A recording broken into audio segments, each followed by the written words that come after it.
Happy Friday, ladies and gentlemen. Happy Friday. Today we're going to deal with a very interesting question.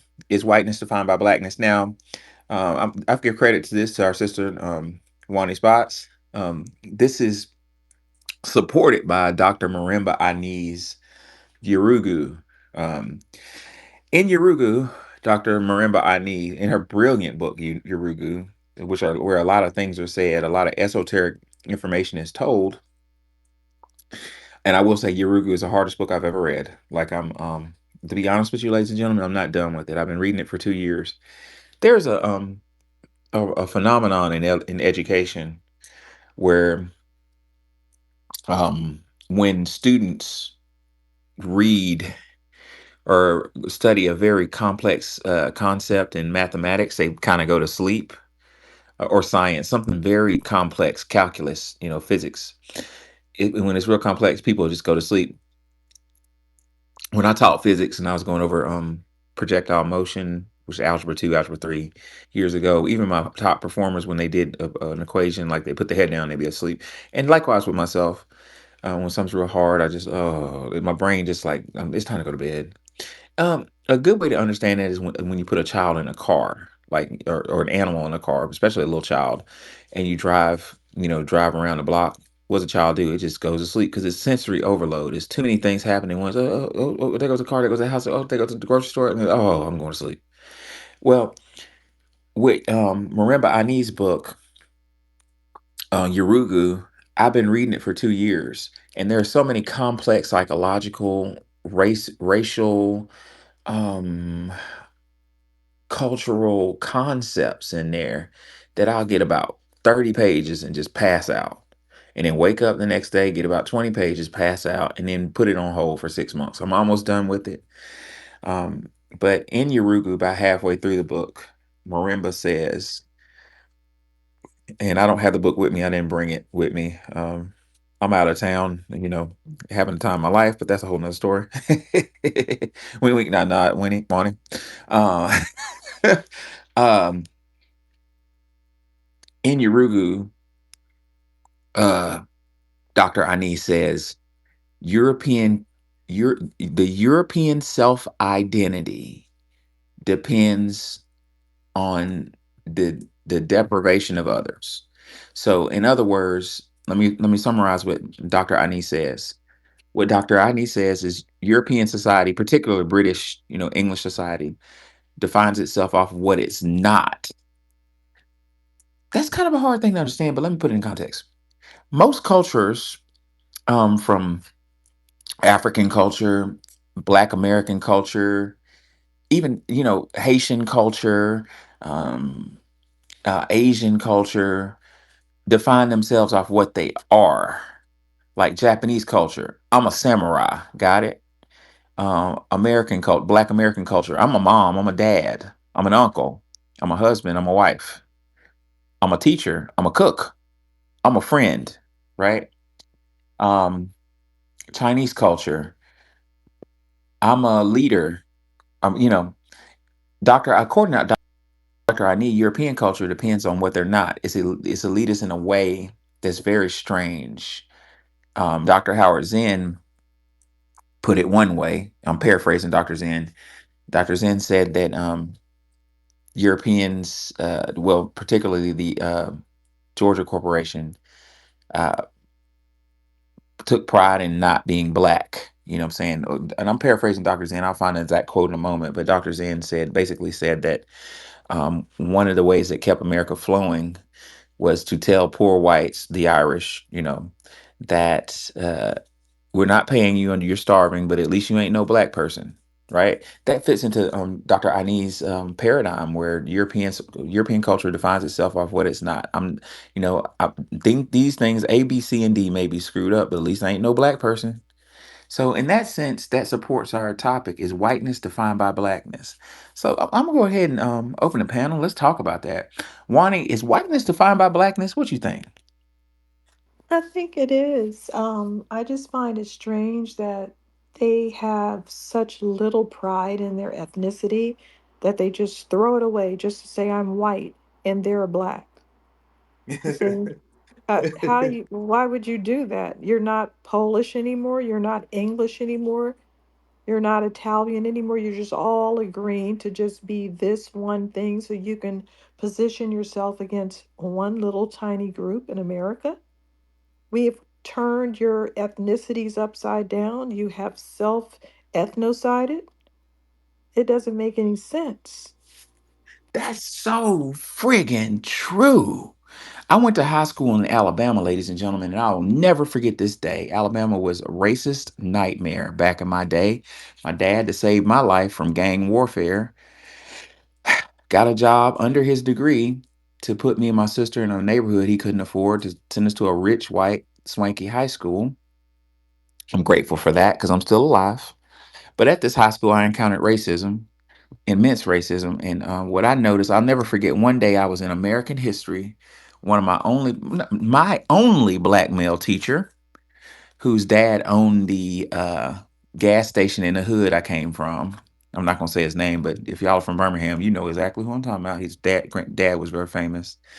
Owned a not a gas station, like a little corner store, sold candy and goods. And he became a teacher at my school. He taught American history, and I remember we were touching on slavery, and he said we were talking about slavery, and the couple handful of black kids in the class we were hiding, trying to get lower and lower in our seats to not be visible.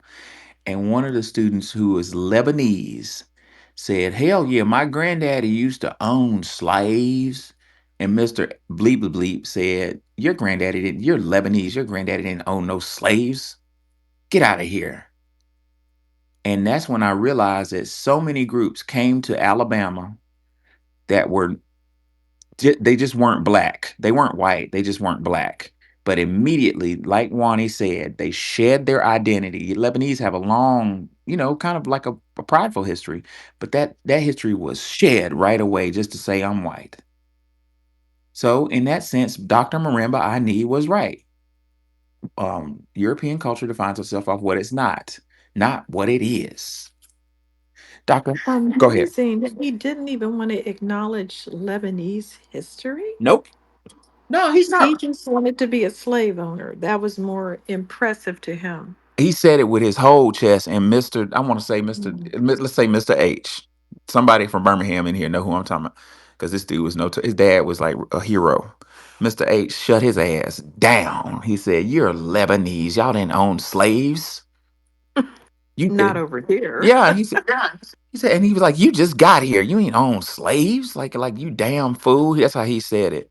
And I didn't know. I thought, I was up under the spell. I thought if you weren't black, you were white. Well, one of the most powerful things that we did is to choose to be called black because black is the opposite of white. And you cannot fight white racism as a yellow or as a brown because it's not in opposition. It's just not. You can't be people of color. You can't be BIPOC. You can't be brown. You can't be yellow. You can only be black to fight it. And the other groups that are of African descent never, never rallied under the blackness. They never made anything up about black pride, black power, or say it loud, I'm black and I'm proud. They never said those things. Now, somebody might have called them something in history, or something might translate to dark or black, but we really rallied around that word and have a lot of music to show for it. Yeah, it's very true. Dr. Howard Zinn talks about Ireland during the first, well, the second wave of American immigration. And Dr. Zinn says, how could these Irish immigrants, themselves poor and despised, become sympathetic with the black slave? Dr. Zinn further says, racist hostility became an easy substitute for class frustration. That's saying it. Like when the Irish finally got amalgamated into white, their culture, they shed it. They became white. I'm white now. I'm not. I just said. some, Wonder why. yeah, Wink, wink, nod, you nod. funny. But uh, the that is the Irish who, according to several scholars, I almost said a scholar that was gonna get me in trouble, but I like one book by this guy, but I'm not gonna say his name because y'all gonna be mad at me. But Ew. I was gonna say Oh, never no, mind. I'm not. Oh no, well, you know what? I opened the door. Let me be real. All right. I don't. I think that Thomas Sowell is a certain type of animal that has stripes, but and rings around his eyes. But he has one book, Ethnic America, that just he has the one honest book called Ethnic America. In it, he just tells the truth about the immigrants. Like they weren't white. The Italians weren't white. The Irish weren't white, and the Italians have a beautiful culture. The Irish have a really cool, a beautiful culture. They can claim the Greco-Roman Empire, but they would prefer to be White. uh, like unwanted English people. It's And insanity. they're just starting to say things to me. Like they'll say, I'm not white, I'm Mediterranean. They're just starting to do that. But look how long they've just swept themselves under the rug like that just to be a poor man's English person, and they've never been accepted. Even you can go back and see all kinds of cases where some Greek sailors docked in London and they were lynched just because there was some English murderer running around and they said, "Oh, here's some Greek people that just came around. Let's pin the murder on them." They are dangerous to Mediterranean people. Right. Very violent and unending ethnic bigotry toward them. But they don't mention that. They don't want us to know. But when you go over there, you hear the way that they speak about Greek people and Italians because they're always living in Southern Europe because it has better weather. Hmm. And they resent them while living in their lands, which is very odd. This is like some big spell or something. Like, why would somebody from the Mediterranean, which I haven't been yet, I've been a lot of places, but I haven't been to the Mediterranean yet. Why would somebody from that place that everybody says is just drop dead gorgeous want to shed that identity? I don't understand it. I mean, the identity is very Right. powerful. Like I said, the Greco-Roman Empire, they influence things that we do right now. Even though we don't like a lot of their backgrounds, but even the way we prepare food, um, the style of the techniques, all of those things permeated Europe. And like we said before, France gets credit for all those things with food preparation, not cuisine so much, but with food preparation, which is used globally. Those are Greco Roman ideals because the French rejected the Greco Roman ideals until they started influencing again with their French monarchy. But anyway, I guess that's another room. How food got to be food. Yep. How food got to be food. Don't scratch that. That belongs to us. Path to justice. Educate us, please, sir. All right, Okay, did well, Professor? Okay, go ahead. You can talk. Go ahead. okay, well, thank y'all for your continued conversation. I know the other day I had a conversation on gender roles and I forget the specific title, but honestly, in 2025, I was trying to avoid that conversation. I guess I wasn't in the mood because I was thinking that the gender roles conversation. I'm just tired of hearing about this gender conflicts. I'm like, man, we as black people need to go 100, 100 and everything. So why are we talking about more division? But actually, y'all's commentary was again exemplary. So I would say to Nikki uploaded that for I think it was January the 9th.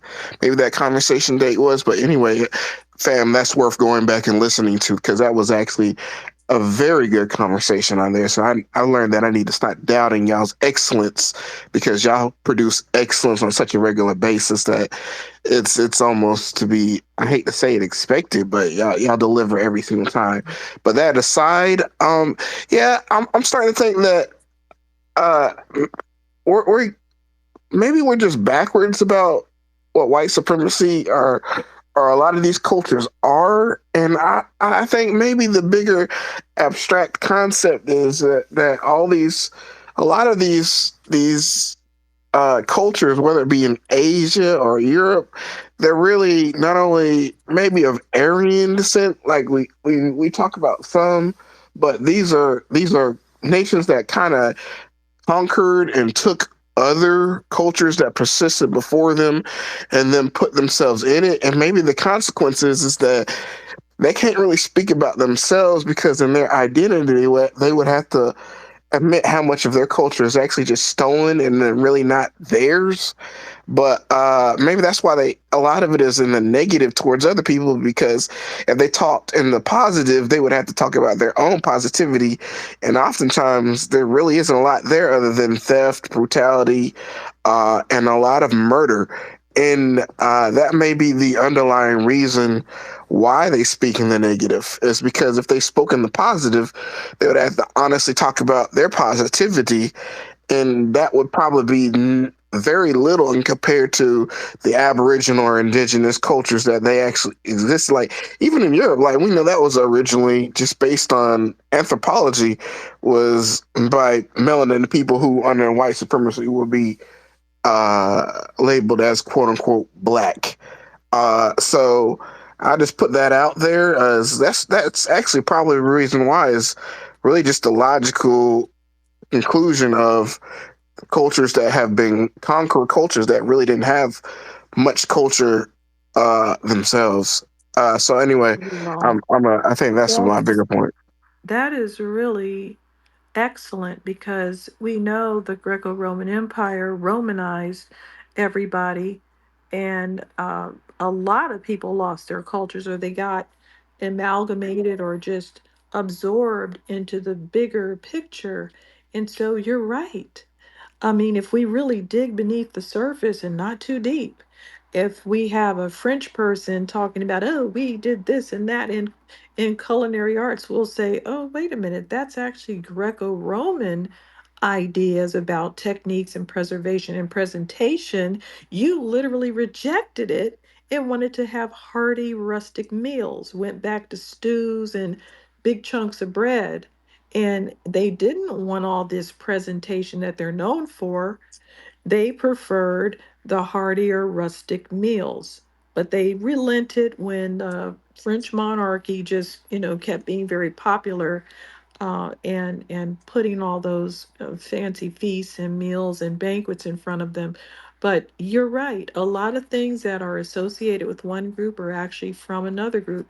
Just like I thought that baklava was um, Turkish, it turns out is from, I think, Assyria, but they get credit for it. Another group created all those flaky crusts that they're known for, and they just, were more popular than them and seized upon it, and they vanished. And the other people are credited for it. So a lot of things that they would be credited for, they really can't be because they didn't do it. Yep. That's true. Were you finished per Path of Justice? I guess I was, but I mean the well or rabbit hole is so deep that I guess really two more issues kind of pop up. Like we really haven't honestly defined what we would call white or Aryan culture, because you would have to actually go back to what they actually created and then separate that from the people that they actually conquered and assimilated. And even here in America, like FBAs are talking about how much we created an American culture and how much has literally been stolen, like even the Elvis situation there, which is obvious for us because we know our history. But everybody else, they think that's very odd because they've seen everything from the perspective as white America has tried to perpetuate. But again, it's just like it's if you think about white America as just a subset of going back thousands of years, like to me, those Aryan and thieving and stealing class people, like this is just normal. That's what they do, is they go into other areas and they talk about assimilating into white culture, but really it's them stealing a culture and then getting everybody else to assimilate into the idea that they created the culture. This really may be 10,000 years of the same culture. So Yeah, I think that's my last point. But again, thank y'all for your continued conversations and contributions. Yeah, well, Taranga, why don't you come go up? ahead, Because Nikki. you had been putting some thumbs downs. Now all of a sudden, when I called you up, you're putting thumbs up. So are you disagreeing with anything that's being said, or would you like to come up and tell us what your thoughts are? Another thing is Germans are not Aryans. I don't know why they thought they were. They just got their history confused, and they labeled a whole lot of other people Aryans that are not Aryans. Aryans branched off from Indo-Iranians. So Indo-Europeans branched into Indo-Iranians and formed Persians, Kurds, and Pashtuns. From Indo-Iranians, Indo-Aryans branched out. So now we're getting even further from anybody that would be what we call white. So I'm not sure why they jumped on that word or why they ran around with the swastika, because that's a symbol of luck for multiple cultures.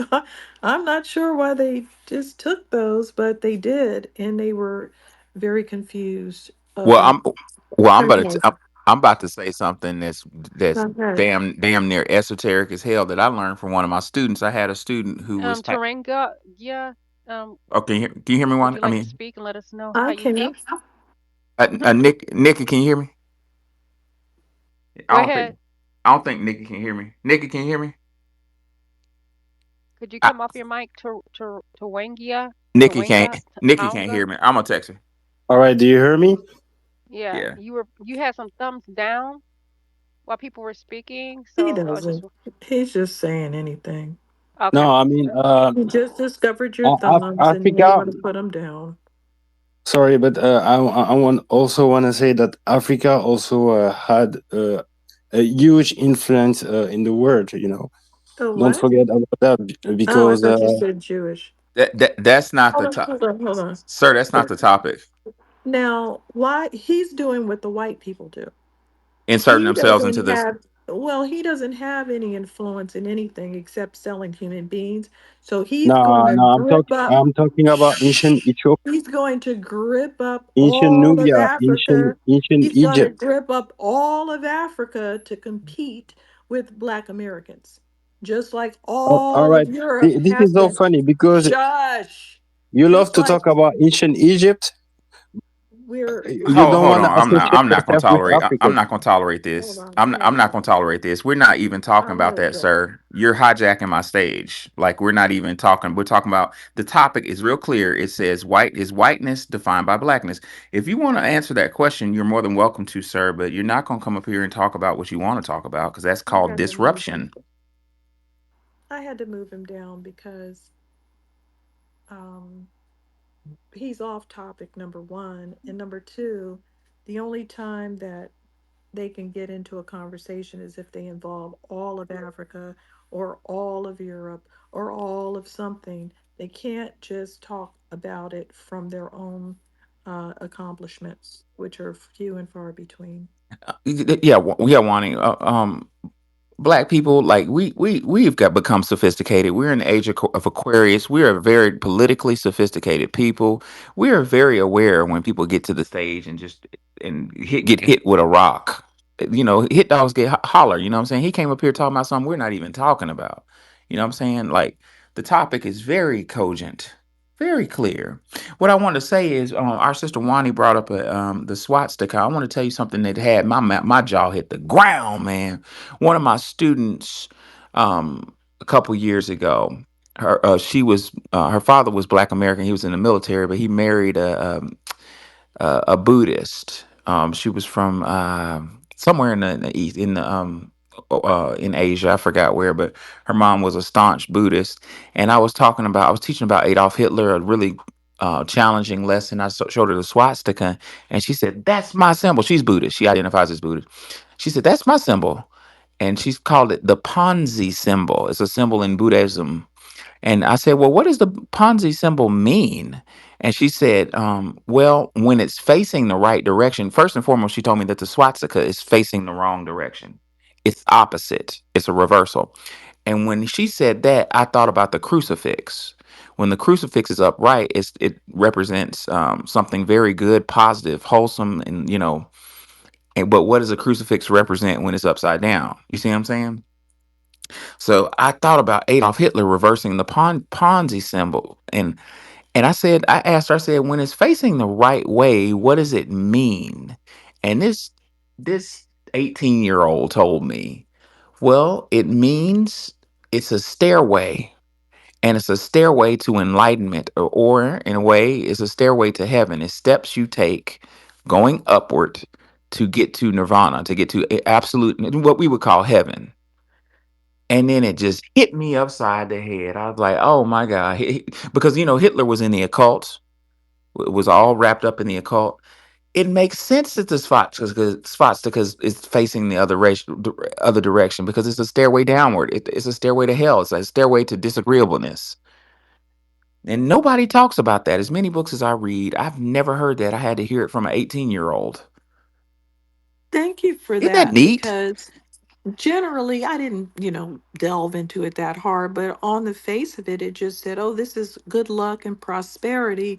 And I said, well, why would they want the opposite of that by having it backwards? But the opposite is going down the steps to Going to hell. hell, which is It- what Hitler did. I urge everybody in this room, when this space is over, to get, or when you get time, to go on YouTube and type Downfall movie. It's a badass movie from like 2003 or 4 called Downfall, that shows Hitler when when I forget, it's was it Hans Goebbels? Well, one of his lead commanders broke him the You news that, mean hey, boyfriends? yeah. According to my research, everybody around him was a butt buddy. Wow, which makes sense because Hitler, as I proved in another stage, ladies and gentlemen, Hitler was a male prostitute before he rose to power. That's a fact. That's not debatable. Now, if he was giving or receiving, I don't know, but he was a. Receiving. Our sister Wani says he was receiving based on what logic, Ronnie? He had no genitals to speak of. Ooh, I'm gonna leave that alone. His But testicle was messed up and some other tube was messed up. And those two being messed up means you have a tiny thingamabob. a tiny thingamabob. Oh my. Well, I have a source, ladies and gentlemen. Should you want it, DM me, and I'll show you that Hitler, when he did not get accepted into the University of Vienna, turned into a male prostitute. And this source says the mean streets of Vienna. Therefore, Hitler was on them streets. Hitler was on the track. He was on the blade, ladies and gentlemen, selling that thing.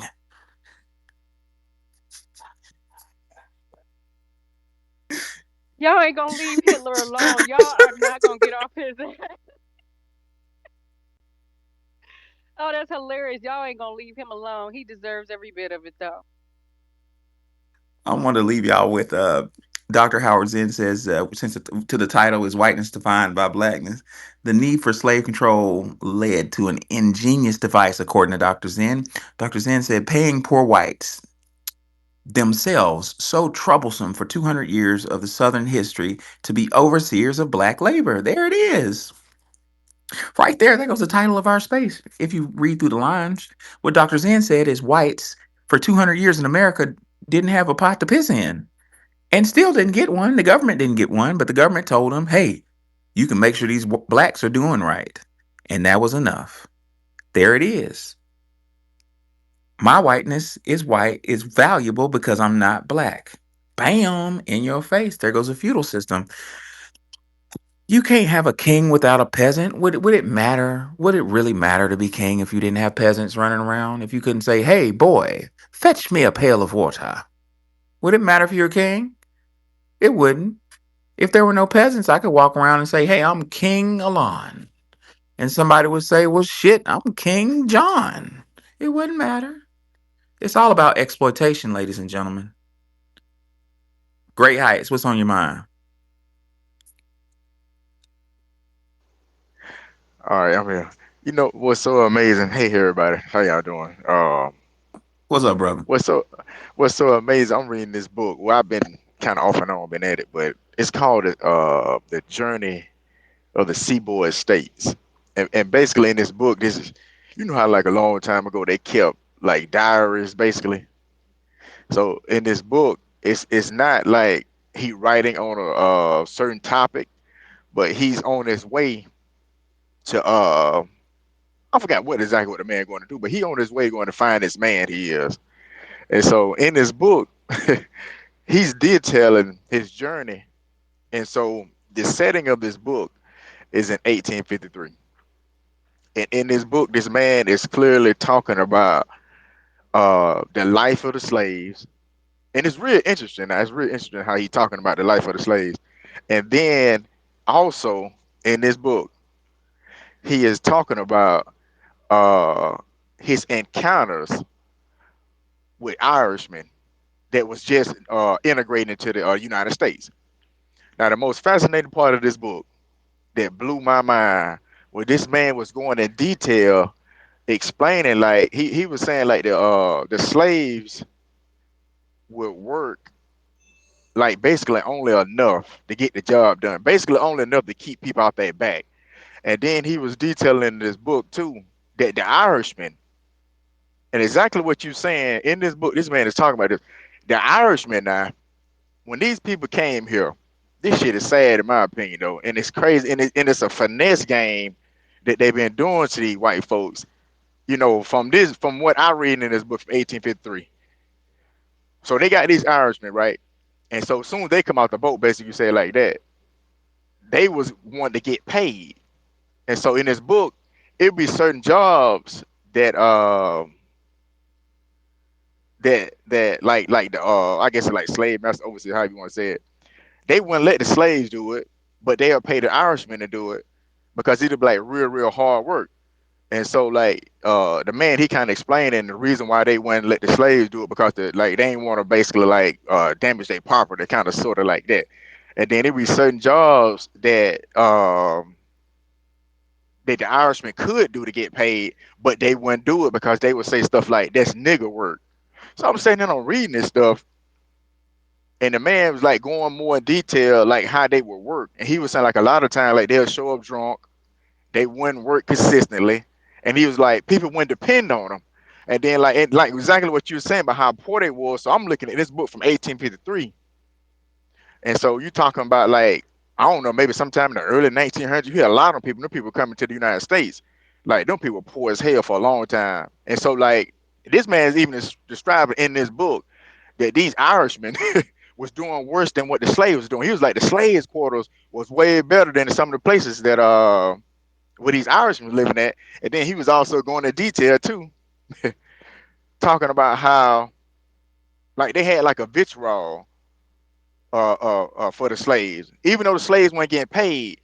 But the Irishman was literally seeing that to a certain extent, like the people were treating the slaves better than they were treating the daggone Irishman. They was like, it's kind of weird, but then again, at the same time, the reason why I'm bringing this up because once I read that, like it's a couple of pages in there. Once I read it, that really helps me to understood like why our neighborhoods, our ancestors' neighborhoods, got burned down in the early 1900s. That really helped me to understand it because they really had a like a disdain or whatever, for us because even after slavery was over with, the I guess you call it like the elite whites, they still was favoring us and they weren't giving them nothing. And see, that's the whole thing. Like now, um, this is like something I even pay attention to and something that I see even with white folks. Like even with some of them Africans too. It's like some of these people outside of us, I would say,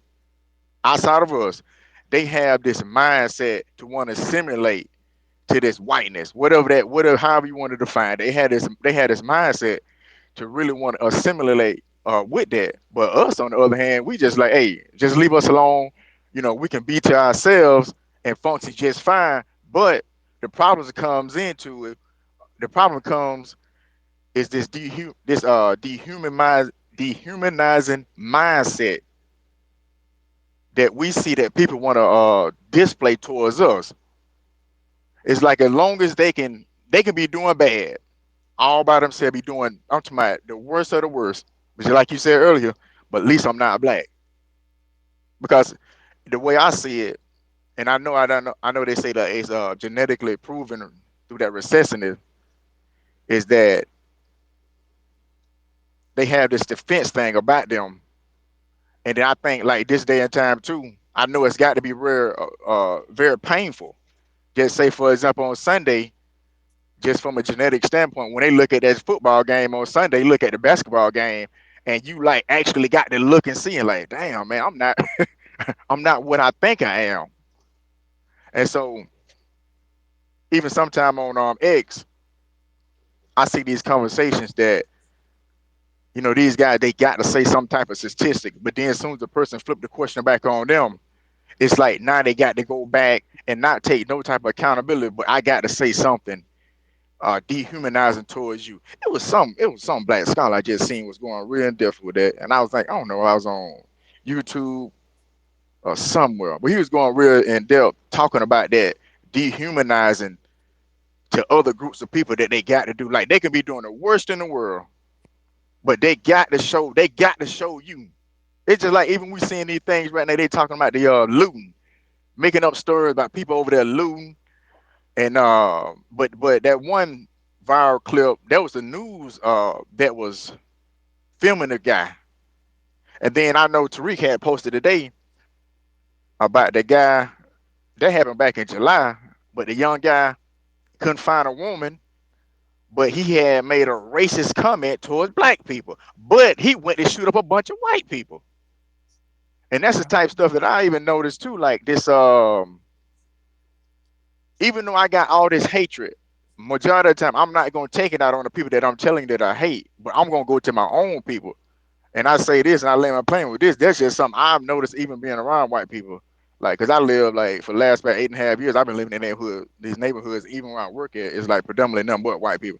And I have personally noticed, like their self-esteem is definitely not like ours. Like they like it's like their value is in that dehumanizing. It's one part they value. Like as long as they can see somebody down, and so we wonder why the United States like it is. They already know California had them fires over there. So I understand you telling us you got a high IQ and all this stuff, but why in the hell is stuff on fire to the point where cities getting burned down and stuff? Now I understand there's some brush out there in the wilderness on fire in the desert somewhere. That's a different story. But you talking about what people live at.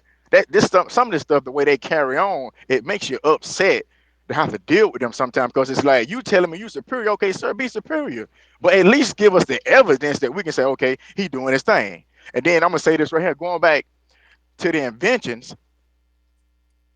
If you think about it, why didn't they invent a lot of that stuff? Because their mindset is, I'm superior. I'm not trying to do nothing but oversee you. So when they say stuff like, well, y'all didn't do nothing, y'all didn't invent them, because their mindset is that I'm gonna take credit for it because I'm the manager. And so you the laborer, but I'm the manager, so you don't get no type of credit for it. I let my plane. Oh yeah, it's all a finesse. It's the glue that kept this country together. It's a social contract, and the reason why it's important, the reason why we're exhibiting that in the space is to identify that it's not true. It's what was done to deal an unspoken contract, an implied contract between um, quote unquote European ethnic groups who were not white, um, to boost their social status. Now, who really talks about this in great expert detail is Dr. Claude Anderson. Dr. Claude Anderson said that the exploration of the New World, the settling and colonization of the New World, and the term New World drives me crazy because we've been around. This country been around for before Europe. So how is this a new world? But I digress. Dr. Claude Anderson posits that the colonization of the New World was based upon the old English royalist system. So in England, you had the king, queen, calling all the shots, and allocating duties and rights to dukes, lords, ladies, the noble class, dukes, lords, ladies, barons, duchess, those type of people, the celebrity class of England. Who protected the king, queen, and the nobles was the knights. The knights were kind of like the police of the military, right? And then you had the peasants and the serfs who couldn't say nothing. They couldn't say shit. I mean, they were so without rights. I want y'all to look up first rights, ladies and gentlemen. When a man who was in peasant or serf status got married to a woman, once his vows were complete and he was officially married, before he can go on a honeymoon, the king had a right to be with his wife first. What type of shit is that? You know what I'm saying? It's very real. Mm, sounds like a lot of bacteria going on there. It's shit. They kind of touched on this on a movie I was watching where they were talking about serfs and the the lord of the land was coming in and having sex with the serf's wife, and he couldn't do anything about it. I mean, that's what the movie was about. So yeah, I think they do that on a lot of different levels, including of course slavery. Right, but that further proves Dr. Anderson's theory that the racist system in America was based on the old royalist system. Thank you for saying that, Wani, because the barons, Dr. Howard Zinn calls them robber barons. I fucking love that term, you robber baron. I didn't ordain you a goddamn baron. What the fuck you coming over here? And lost your mind, got us fucked up. Excuse my language, but I get passionate about motherfuckers coming over here and say, I'm Lord so and so. Well, nigga, I'm Lord Alon, goddammit. You know? Fuck you. Let's come over here and take some shit over and act lordly. But I'm glad that Wani brought that up because what I teach my students all the time is the noble class, which Thomas Jefferson was a member of, which Benjamin Franklin, these were barons. And like Wani said, the barons have full um, reign over the bodies of their subordinates.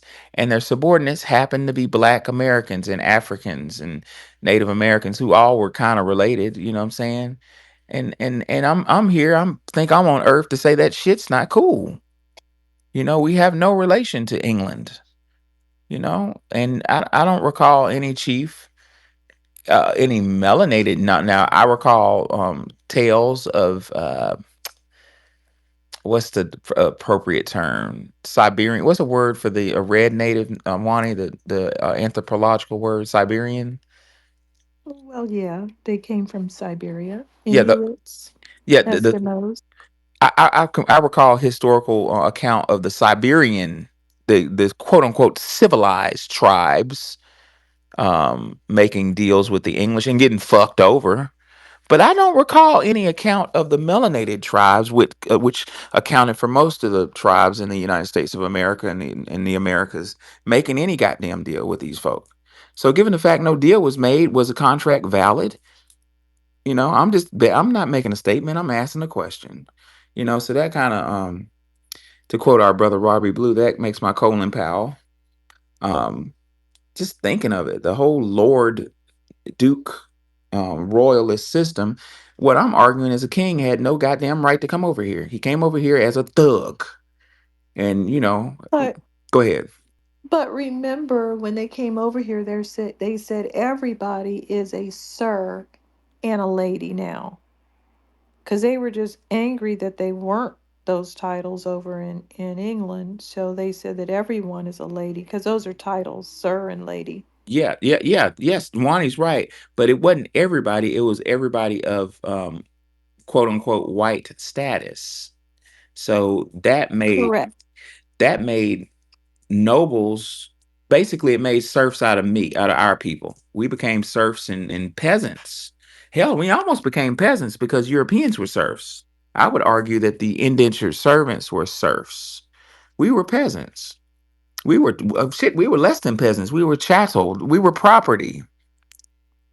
You know, and that there needs to be some retribution for that. You know, that needs to be made whole. My family need to be made whole because there was policy after policy that was concerned with the fracturing of my family, and it directly affects me and my lineage. You know what I'm saying? So something needs to be done about that. But I digress. Before I get triggered, I'm gonna move on. Mr. X, what's on your mind? Peace to the room. Glad y'all are in good spirits with us tonight. for another good lesson. I wanted to touch on a couple things. I wanted to touch on um the part about when y'all said white people define themselves about what they're not as opposed to what they are, and I also wanted to touch on a couple points about what Great Heights said. Um, so I've been reading like up on like how the laborers were first formed after the civil union.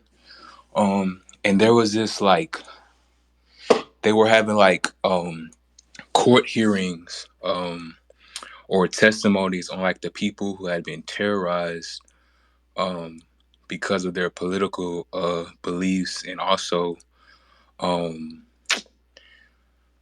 political beliefs and the other things that the Ku Klux Klan were going around terrorizing people for in that time frame, right, to keep black people in their place. And what you said about how they weaponized the lower class whites against the blacks. Facts. Um, ba- Basically, there was a story where this woman, the Klan showed up to her house one night and killed her husband simply because the owner of the land could hire out black people to get the jobs done at a much cheaper rate than he could hire um, the white Irishmen that were on her land. And he basically told the Irishman, I don't need you anymore. Right? And so they got mad. And instead of talking to the landowner, they just went and killed all of the black people that were working on that land. Um, so, yeah, that's one of the ways that they weaponize poor whites against blacks. And as far as the topic about how they define themselves, I think that they define themselves by what they're not rather than what they are because of their biological vulnerability. They're basically the recessive gene that's on the planet, right? And they're the minority on the planet. So in order to keep their race alive, they literally have to keep every other group of people out because every other group of people's genes will dominate theirs and then they'll cease to exist. That's why like you see in America they have a caste system. Like if they can't get a white woman, they'll get an Asian woman. And they'll go all the way down and black person is like the last person on the list. Um, Simply because it's just a survival mechanism, even if it's a subconscious survival mechanism. Even like the history of this country, whenever like the black people or like the slaves would get close to outnumbering them, they would just import a bunch of white immigrants, a bunch of low class white immigrants to keep that majority. Uh, and Dr. Wilson talks about, oh, another thing is like what you said about the swastika, Wani, and I mean, Professor, and how it's opposite of enlightenment, right? If you look at them, literally everything about them is in diametric opposition to the natural order of the world, right? Like, um, if they're out in the sun too long, they start to uh disintegrate, right? Um, Literally anybody that comes into their existence, and if they were to cohabitate with them naturally, they would wipe them out. So it's a survival mechanism for them to be against nature. If you look at their societies, they literally are trying their best to move away from nature. So like it's like everything about them is in diametric opposition to the natural order of things, which is us. We are literally the children of the earth. We are the original man. We are the ones that are connected with the earth, and they can't even connect to the earth. You know, that's why they had like all these rituals. Like Dr. Wilson was talking about how they would eat uh, chocolate balls as a symbol of fertility. That those chocolate balls symboled the black man's like nuts. Um, I think they were called nigger balls up until like fairly recently over there in Europe. What So are they made of? uh, Do you remember? I think Are they it's chocolate? just wrapped around a nut. Hmm. But yeah. So that's pretty much what I wanted to add to the conversation. That's an Peace. thank you. I appreciate it. That's another interesting thing about how everybody on the planet seem to have the same idea that if you eat something, you get the qualities of it. So if I drink this enemy's blood, now I have the power of the enemy. That's what Europeans were doing. Everybody was doing that. If I eat these deer antlers where all the testosterone is, I'll have the virility of this animal. If I eat these, I mean, if you go to China, they're going to serve up some testicles. They even had fetus soup to make people fertile. Um, they believe that if you eat something, you get the qualities of that, and that was a global idea. It's not true though. It's not correct. Now, sometimes if you do ingest some of these substances, you can get um, certain qualities, but collectively, no. If I eat a human being that's good at playing volleyball, I'm not going to be able to play volleyball. So they have the wrong end of the stick on that. Anyway, that was away from the topic. Go ahead, Stacy. Hey, family.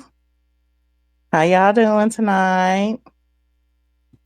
So, first, there's a few things I want to discuss. I'll try not to take up too much of the space.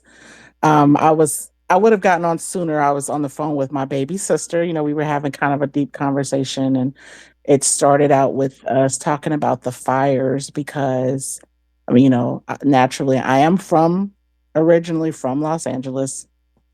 I did call and check on my cousin yesterday, and I told him, I said, I know you're fine because I know the fires aren't where you are because he's down in South Central. So I said, but make sure you're taking care of.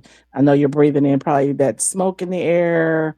He said they were fine, but I was telling my sister, I asked her because we're 14 years apart, and as a toddler, um, we actually lived in Altadena. So when I heard that Altadena had been on fire as well, I got, it kind of hit home a little bit because we had a house out there. And I called my sister and asked her if she talked to my mom because a few years ago we were showing my baby sister. She was born up here in Sacramento, so she's not familiar with how we live, how our life was back when I was a kid. And we actually took her around to some of our old neighborhoods. We took her through Inglewood. We took her to, and we actually went up to Altadena, which I hadn't been to in years. And we were trying to find, we was like, yeah, where was that street? Where was our house at? And we had taken a picture. And so I called her and I said, hey, did you talk to mom today? Did she talk to you about, Altadena? Because, remember when we showed you where our house was? I don't know if that burned or not, but just the fact that there were fires up there. So kind of, I was asking her about that, and she was telling me that her friend, one of her friends, has family that lives in Pasadena, and thank goodness the grandmother's house didn't burn, but their other relatives, one of their other relatives, did, which was sad. And we, kind of were talking about that. She started to mention about she had been noticing out here where she works when she would take walks like several weeks ago, for several, I don't know how long, but she had been noticing that all the fire hydrants along her walk where she was walking were covered up with like black plastic and tape around it. And she didn't understand why. I mean, she didn't get around to researching it or looking it up. But recently she went on her walk and all the fire hydrants were uncovered. And I just told her, I said, yeah, there's something sinister going on with these fires. I don't know what it's, eventually we'll figure it out. But I said, these fires these are not by accident. These are deliberate. The weird thing I thought about too was how, and I told my sister, I said, it's kind of weird. I said, because it is sad when people lose everything. We know what that feels like. I said, but you know what? Guess who else knows what that feels like? I said, all those towns that we started after slavery that people would come through just because they were mad about something and burn our stuff down. They will burn our whole towns. And imagine these, our ancestors who lost everything. I said a lot of these people that live along the Palisades and the Malibu, they're probably just going to go to their other property. Most of these people own more than that's not their only property they own. So they're going to go. They're probably going to be fine. They have other properties they're going to go to. I said, but you think about the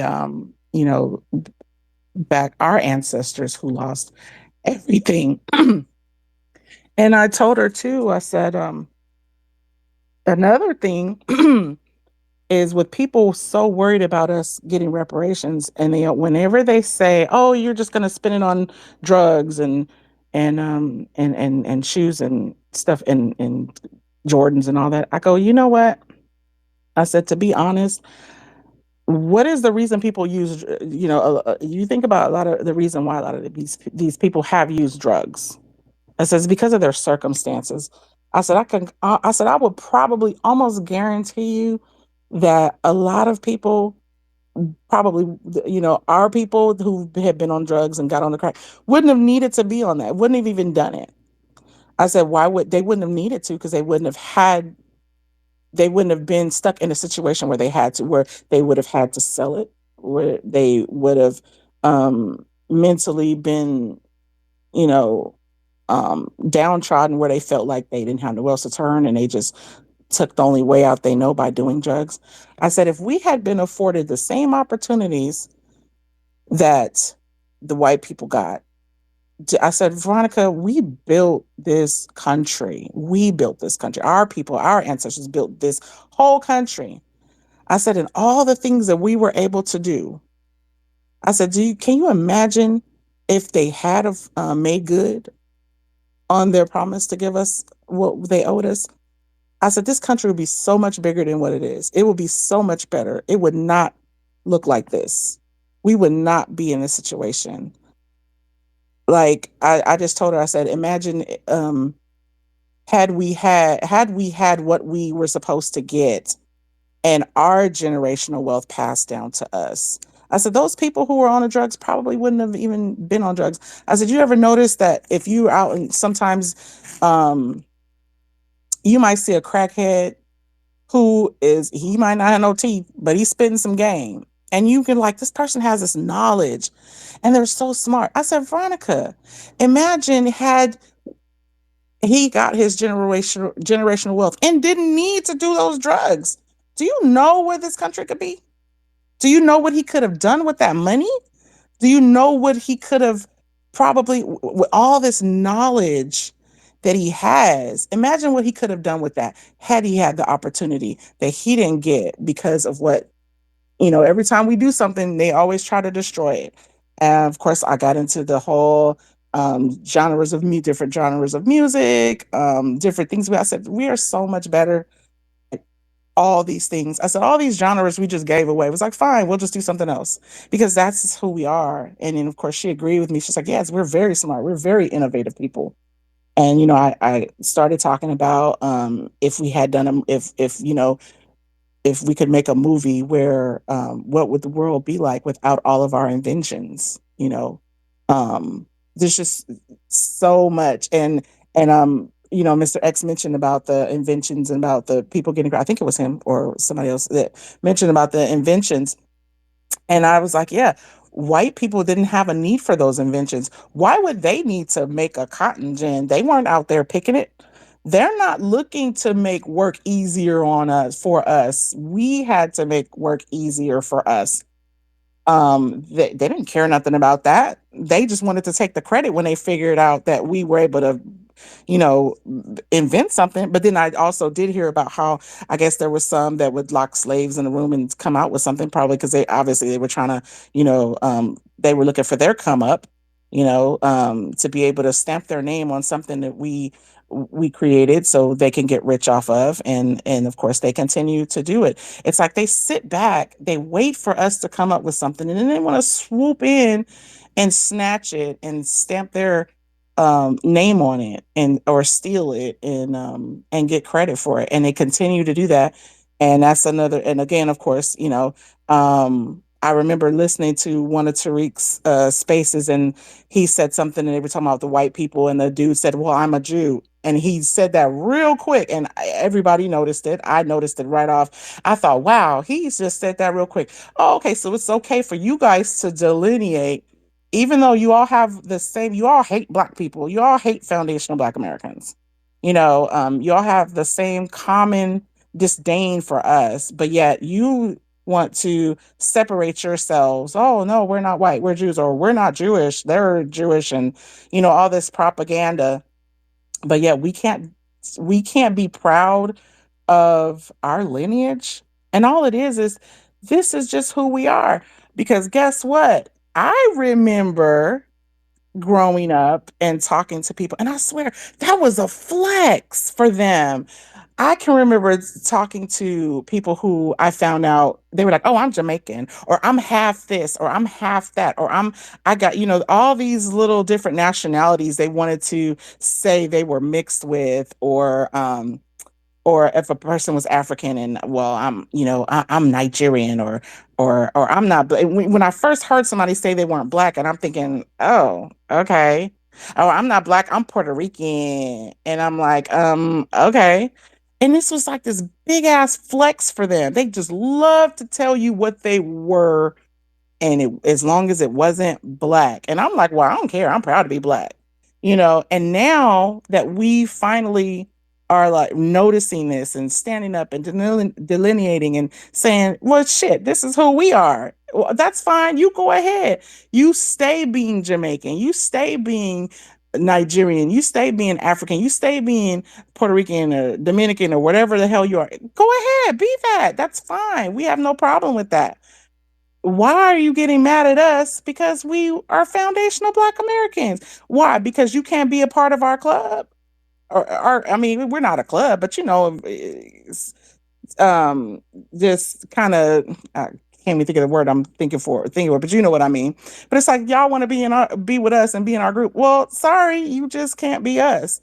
And then some I think recently there was some video of some girl, some lady, some Puerto Rican lady talking and complaining about not something about black women having um vitamins. Oh, but black only vitamins. Why can't we have vitamins? Why can't they be for all women?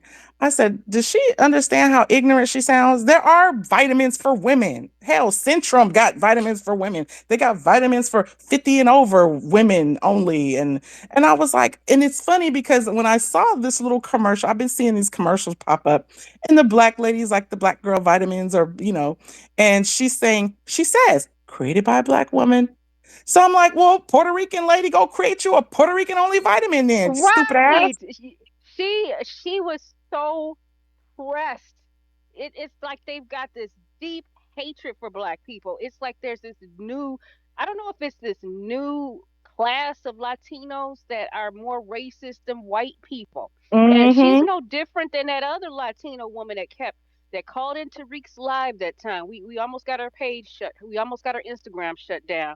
Tariq had to get us off her ass because she was calling Tariq all, oh my God, we were on her ass. Oh Because she my was calling god. Tariq names, all types of names, and saying that we act like our struggle is like a scab.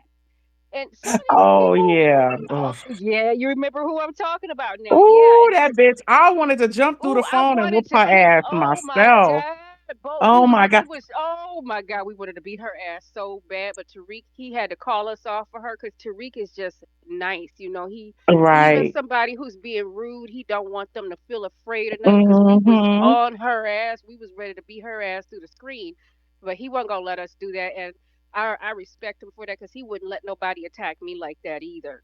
But yeah, Right. she right. But she these people, they feel so entitled, and then they get They to talking about the way do. black they get to talking about the way foundational black American women look. They think they look better than everybody. We They do. talk about our hair. She That's was why they making trying to look comments. like us. Why they out there getting Yeah, tans? yeah, why do y'all want y'all hair to be more curly sometimes? You know, Right. they jealous of us, but they don't like us, but then they jealous of us in the same Or breath. notice I how they don't lay get down it. their edges now. You see how they trying to lay down their edges like we Yeah, lay but down our they're edges? saying that they invented the They edges. do. Okay, whatever. Now remember Betty Boop Whatever. from back in the days? Didn't Betty She Boop? was black. Yeah, and Betty Boop was black. Betty Boop had edges, right? Am I wrong about that? Mhm. I know. You know what kills me is when the thing that kills me about that vitamin thing is I'm like, okay, so you're telling us, so this is something, if you would listen, it says a black made by a black woman for black women. Okay, so you're supposed to say, oh, so we're supposed to say, oh, made by a black woman for all women, or made by a black woman. Oh, but so black women are supposed to make stuff for y'all too. We supposed to say made by a black woman for Puerto Ricans. Cause it's like I Mm, don't see you out there making stuff for everybody. I don't see you out there making stuff for us. Or if you want something, then get your ass up there and do it. They want us to do the work, and I think they just don't like to hear that part that it's us only. You know, she's like, I understand y'all have differences. Okay, well, good. We have differences, right? Now that you understand that, go make your own shit.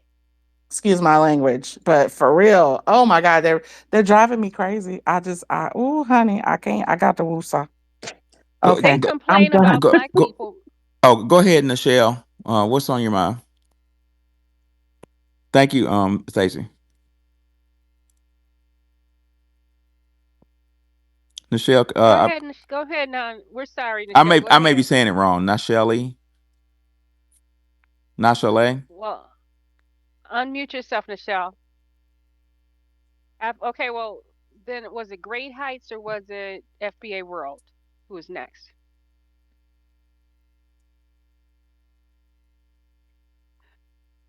Somebody unmute yourself. I want to let other people go.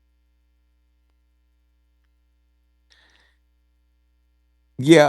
Well, back on topic. Is whiteness defined by blackness?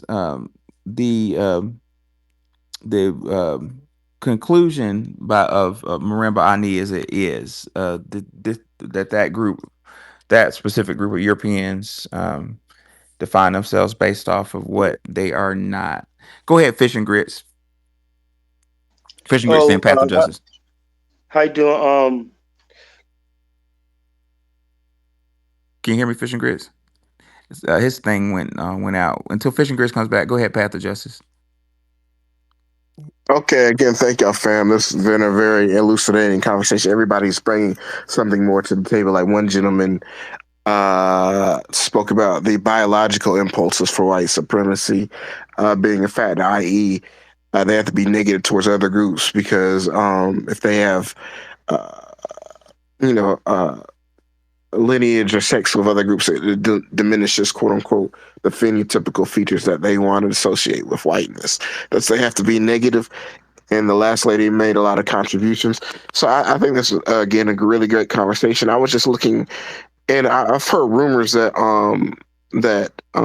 what's the name, President, one of the first presidents of the United States who helped write the Constitution. I'm forgetting what his name is. God, I don't know. My brain is so tired. But that he had slaves, and that some of those slaves may actually been some of the inspiration for the federal government that we actually have now. Because to me, based on my understanding, the Mali Empire was the first federal government in the world. Some of our ancestors clearly came from West Africa. And apologize about my the slowness of my mind, but even just doing a basic Google was saying the Mali Empire's first federal government was the Kurukan Faruga, a constitution created in 1235, established a federation of Maninka claims under one government. It also had a Mandan charter, an oral charter that served as a human rights declaration. So again, um, it's hard to say that we should enslave a group of people who are the foundation of the federal government, or this system of the federal government that we have now. That's going to sound crazy. So any group, is going to have to be very negative towards uh, their identification with themselves, but also the identification with other groups to justify uh, their conquering culture, because otherwise they're just going to sound like some completely evil people. And you look into the United States, uh, not White House, but the Capitol building, but also the Lincoln Capitol building that I've been to firsthand. You see a lot of Native American influences, but they don't ever talk about the truth of it from a positive standpoint, which would be that these Native American influences that we say were probably quote unquote black aboriginals, which we've genocided and ethnocided the rest of them, mostly into black cultures, but and then told them what they haven't done for hundreds of years. One reality, we stole all kinds of matters that we use in our government from these same people.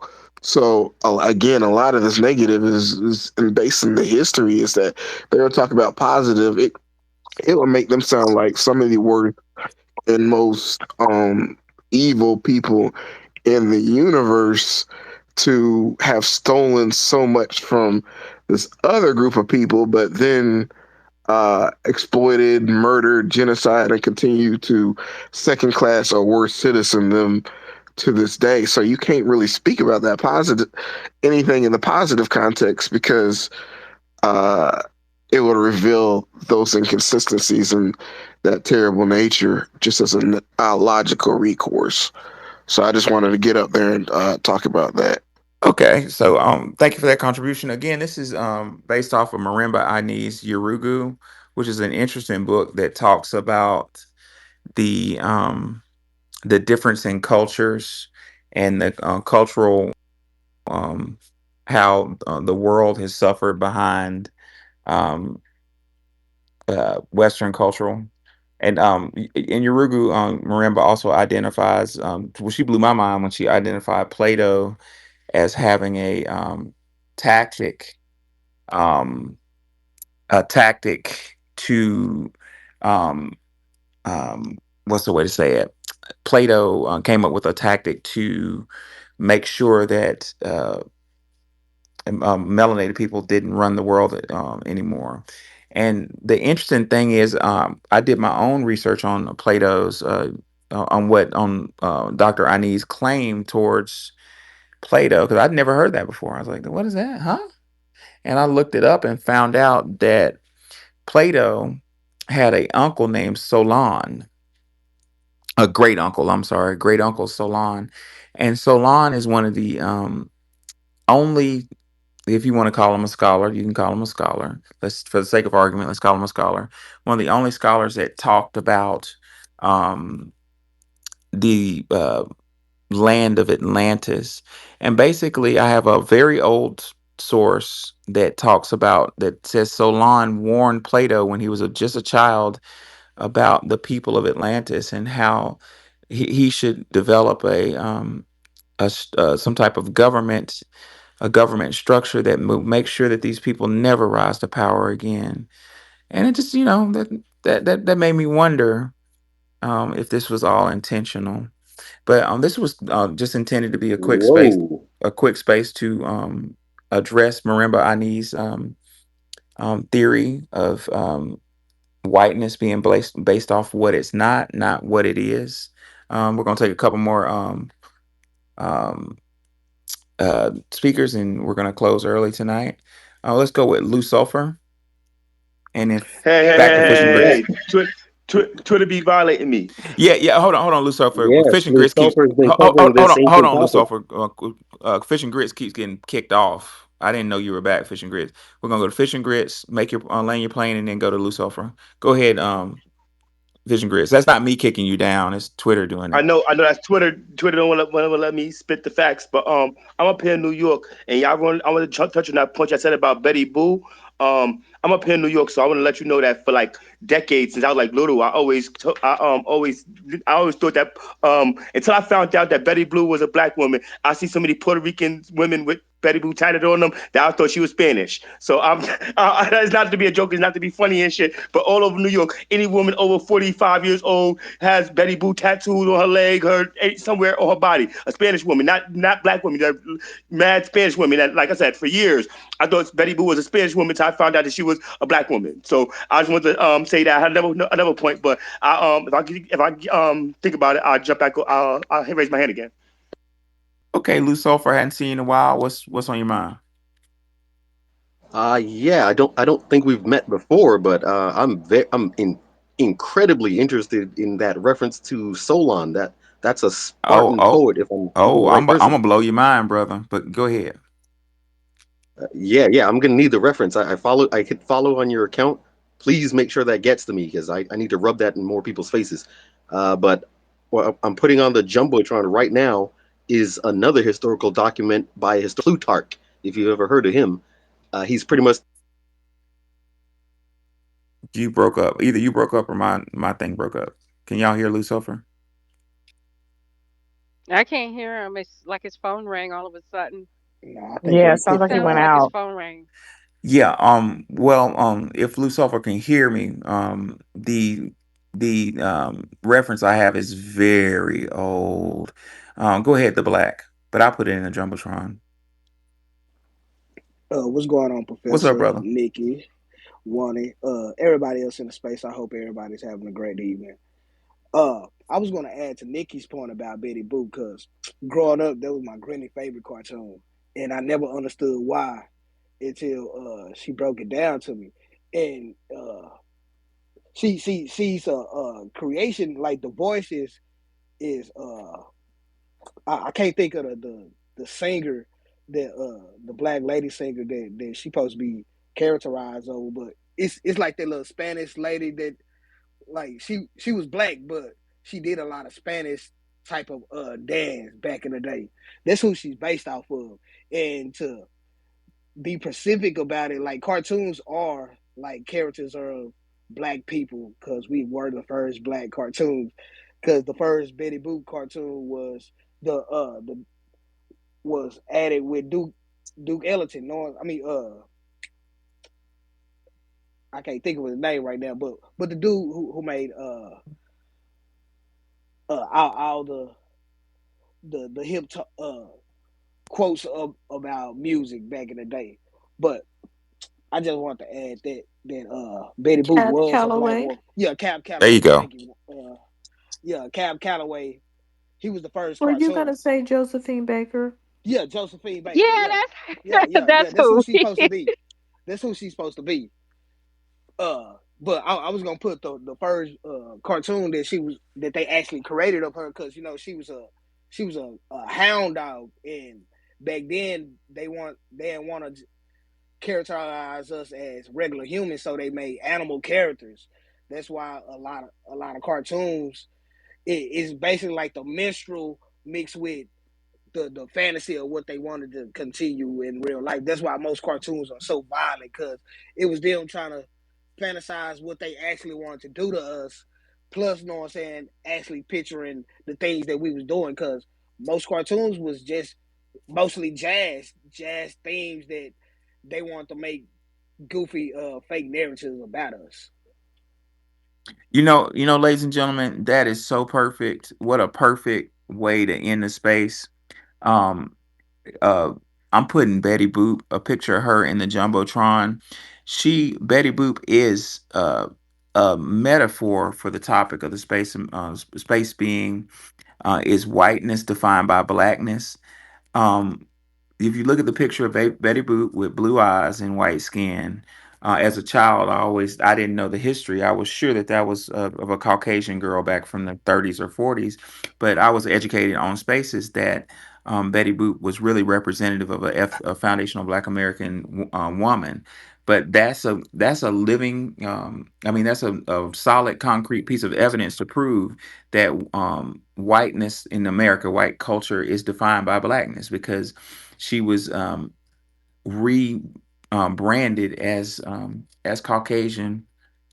In conclusion, Marimba Ani, like I said earlier, argued in Urugu that Plato was charged by his great uncle Solon to create a society that was diametrically opposed um, diametrically opposed the to melanated society. Um, hold on one second. What she argued that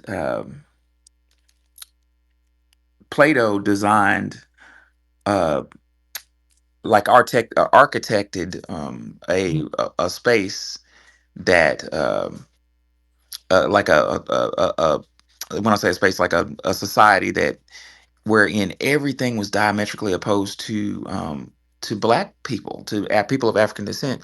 I mean, it's so deep. It's so deep, ladies and gentlemen, that Marimba Ani said that Plato created a classical dance. Classical being the like the official, official dance, wherein uh, it's important. It's has a higher priority if you don't have a big behind. What I'm trying to say is in Plato's world, having African features was not appropriate and considered offensive. It goes from dance to economics. Well, I can only wonder by a source that I've had access to that talks about Solon, wherein this source talks about Solon bragging on this great civilization called Atlantis, where there was government and order and structure. And Solon warns Plato to never let them rise again. I wonder, was the current cultural structure we have in America based diam based on diametric opposition? I'm not making a statement. I'm just asking a question. Was Western culture based on diametric opposition of African culture, of melanated culture? Well, according to Marimba Ani, it was. In conclusion, is whiteness defined by blackness? Unfortunately, in the Western American system, it appears to be so. It appears that blackness gives you know whiteness credence, and that goes back to the feudal system. Remember, in the feudal system, um, um, in the feudal system, a king is not important unless he has peasants. So, keeping that in mind, whiteness is defined by blackness. Any final words, Wani or Nikki? Mm. No, but I felt bad because there's a woman named Michelle who didn't get a Oh, she chance didn't. to She speak. didn't come up. Come on up, She Michelle. is, yeah. Go ahead, Michelle. Hello, you hear Go me? ahead. Yes, we hear you. Oh yeah, I was just talking about it's a matter of divide and conquer because yes, it is defined. Whiteness is defined by blackness. I'm looking at they are not like us, and I see a lot of the young white people dancing, really fast, doing moonwalk and all of that, copying how we dance, and all of that. So it is defined because without us, it wouldn't be any light. It wouldn't be anything. And so, but then they want to destroy us and get rid of us. To claim that they did it. We did this, and then they divide us from the different other black cultures from other countries. And when they come in the country, they're told not to mingle with Black Americans, and it's all that same divide and conquer. And I experienced this on my block, and I was harassed by police when I had, immigrants that came on, on my property, trespass, and they gave a trespass order protection. And I did a YouTube channel. I did all kinds of things. I had contacted senators, and most of them are immigrants. I contacted the governor. No one helped me, not even one You person. said divide, divide from who? Divide from each other, like all black people, like from We're Africa, when not they say, together. Why does it matter if we're divided? why does it matter? Because Yeah, me. if we were united, No, hold on. You feel that the only thing stopping us from being on top is that 40 million black Americans won't align with 1.3 billion Africans? no, because They have enough that's not what I people. said. That's Well, not they what have I'm saying. enough Because people. They don't need us. Black Americans are divided among each other with colorism. So we're divided, all throughout.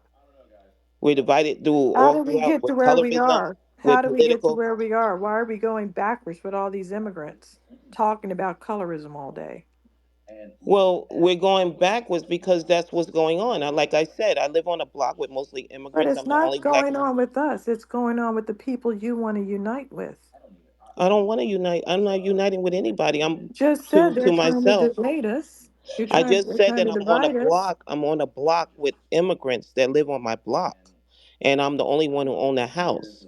And most of the half of the police station are immigrants. And when I try to contact the senators, they're immigrants. So it's like a conspiracy against me because they have this anger about me being American, a foundation American. I didn't say I was mingling And with you them. want to join with them when they I don't hate want your to join guts? it. I can't join. Then what's the problem They with don't the, want to join. The problem is that I can't get any help when I show document proof that I'm being harassed and being threatened and all of that. I can't get any help because of the fact that they predominate everywhere where I go to get help. That's what I'm saying. I don't understand how that would All be right, so better like when I if go we to the were. senator's office, right? Okay, Most of I the, heard that part, but how is that going, how are we needing to unite with people that are hateful? there's no way that I can reunite to people that are hateful. That's not what I'm saying. I'm saying that That's this is the exactly what you said. That's why I started talking. all right. You said So somebody's dividing us. Who? I Them. said that we're dividing ourselves. We're dividing within ourselves, within our culture, within, like, say for example, your political belief or your religious belief or colorism and all of that. It's not just the division of Why do other. you feel that we're not allowed to have different political beliefs or we're No, no, no. divided? I'm not saying that but I'm saying that it's like you disagree respectfully. If someone is a different religion or whatever. Are white people united in your opinion? I don't care about white people. I I'm don't just know what asking white a people. I question. mean, like Are white I don't know people what white united? people are doing. I mean, I'm really concentrating on Well, then you're my. comparing us to nobody then. Who are we being compared to? I'm just saying what I went through. I'm just going by my experience, ma'am. That's all I'm doing. I'm sorry if I called Okay. you ma'am. I didn't know your That's name. fine. I don't But care. I'm just going by my experience on what I have gone through in my lifetime. Being that I'm an educator, I'm a retired teacher, and I worked in the public school for 33 years. I have two master's degrees, and I'm just going by my experience, ma'am. I'm not just saying in totality or whatever. I'm just going by my own experience. Not to say that I'm trying to unite with anyone or trying to do anything. I'm just going by my experience and what I see and what I'm going through, and that's why I said I created a YouTube channel to protect myself. That's what I'm saying. Because I didn't have any other refuge to find any protection or any of my people or my people to unite with. Because my people are not in these public offices. That's all I'm saying. Well, something interesting has come out of this that I didn't anticipate, but I'm glad it came up. What came up is the idea that European or quote unquote white people are united, and what that is the crux of this room is the unification. According to Dr. Marimba Ani, according to Dr. Claude Anderson, and according to Dr. Howard Zinn, these three different scholars, world renowned scholars, they all agree that, and I'm paraphrasing them. They didn't say the exact words. I'm saying these exact words, but it's a paraphrasing of what they're saying. What they're saying is whiteness is defined. The unification of whiteness is uh, dependent on the what's a good way to say this? It's defined. It's dependent on. It needs some another group to go against. Diametric opposition is in my title. Who says that to at nauseum is or said that at nauseum was I mean Dr. Amos Wilson. Amos Wilson said that whiteness is diametrically opposed to blackness, which is where the supports the space. And it's true. Nobody's trying to be mean or ugly. It's just proof. I would love for somebody to come up on the stage and prove me wrong. I'm not above, reproach. I'm not. They're bonded by their common enemy, which they perceive to be us. That's what bonds them. But they're not united because, according to Nichelle's belief system, united people are all the same religion, they're all the same politics, they're all the same everything. And that's just not true. Nobody, no group of people is all the same like that. Not I that I never I know never said that. of. I don't Okay, appreciate you whatever. paraphrasing what I said. That's not what I said. Why do But you people can go say ahead. things I and then didn't say say they that. didn't say You're it? paraphrasing what you think that what You I'm trying to said we all convey. need to be united, then you name the things. I'm Okay, saying forget it. that they're We're dividing. not divided, we're different groups. They divided themselves by being tribes and having different countries. What are you talking about? All right, How so are when we you say divided? all right, well let me ask you a question Are now. Cambodians Can I? divided from Chinese people? Or I are would they just different people that live in different countries that well are minding well their own business? well can I ask you a question? When someone is in a different group, aren't they divided? Not, No, they're just a different yeah, not group. necessarily. Not, and, with all due respect, not necessarily. They're just a different group. They're like for Okay. instance, So like when a black American and a Haitian, they're not divided or they're in different groups. They're well, not the same we're people. different cultures. We Right. have They're different. similar Right. genetics. Yeah, you're oversimplifying. Right. Right. We have this in a lot of cases. We Right. have similar genetics. In some cases, the Right. same genetics, but we're different. We're distinct cultures, and Of that's course. okay. That's just I agree with that. But what I was trying to convey is that when these people come to the country, to America, they're specifically told, and I spoke to them, they're I specifically don't told, care what they're told. Who wants to hang out with them in the first place? why can't you just let me finish my point? Okay, did you just not say Can this you let me when finish? they, I can tell you exactly what I said if you let me finish. let me tell you what you just said. When they come to this country, that means they weren't in the country, they were in another country. So why do you feel that we're one group of people? They have a French colonizer and speak French. How are we the same people? Everybody brown? Is this what people are being educated by? Everybody brown is the same people. but you know what? That's You know what, that's Doc. scientific. This is this. You know what? This goes back to Dr. Amos Wilson. Amos Wilson said for a ethnic minority of the world, which is less than 7% of the world, for them to control the whole world, everybody has to be out of their fucking mind. That's not what he said. He said everybody has to be insane. And this ideology that we're all the same is insanity. Diversity is what makes things work. You know what I'm saying? We're different, and that's okay. There's a need to try to like make us all in the same little group, and what we need to keep in mind is the European culture, specifically British culture, has really accelerated this insanity. And what I would like to believe, based on scholarship, is it's tactically is used. This we're all white. That's a tactic of war. Um, Doctor Claude Anderson said something very powerful that I cannot dismiss. Well, first and foremost, race is. Would everybody in the room agree that race is a fictitious concept? Well, Wani, you're the anthropologist. Would you say race is fictitious? Yes, Okay, but it's used as a social construct. it's used as social. Okay, so with okay, if race is is a fictitious construct, uh, Dr. Claude Anderson said some shit that was so powerful. Claude said race was created when the New World, I almost gagged saying the New World because it was already here, but anyway, I'm going to let it alone. Claude Anderson said that race was created because different European groups, the English, the French, the I feel like I'm leaving from the Spanish and the Portuguese, were on a race to take over people's land.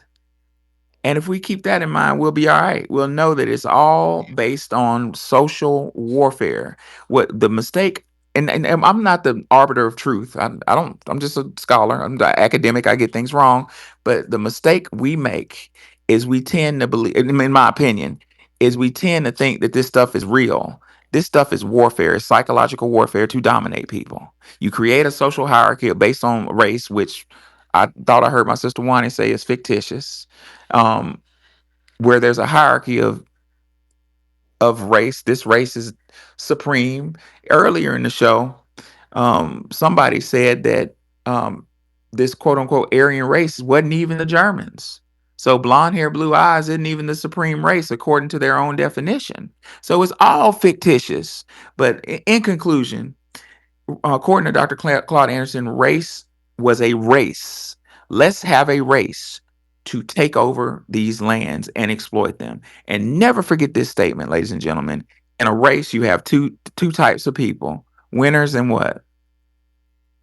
Losers. Losers. Losers. That's right. So you have a That's right. predetermined loser in a race. The way you perpetuate this madness is you pit people against each other. But I'm not going to get on a soapbox and preach. Um, Well, one can I? thing that I was going to say is that we were talking about who creates reality, Yep. and they created race as a reality. So that's why we're still stuck with it, whether it's true or false. Yeah, when we look at the migration of man, there's no such thing as race, but there is such thing as ethnicities.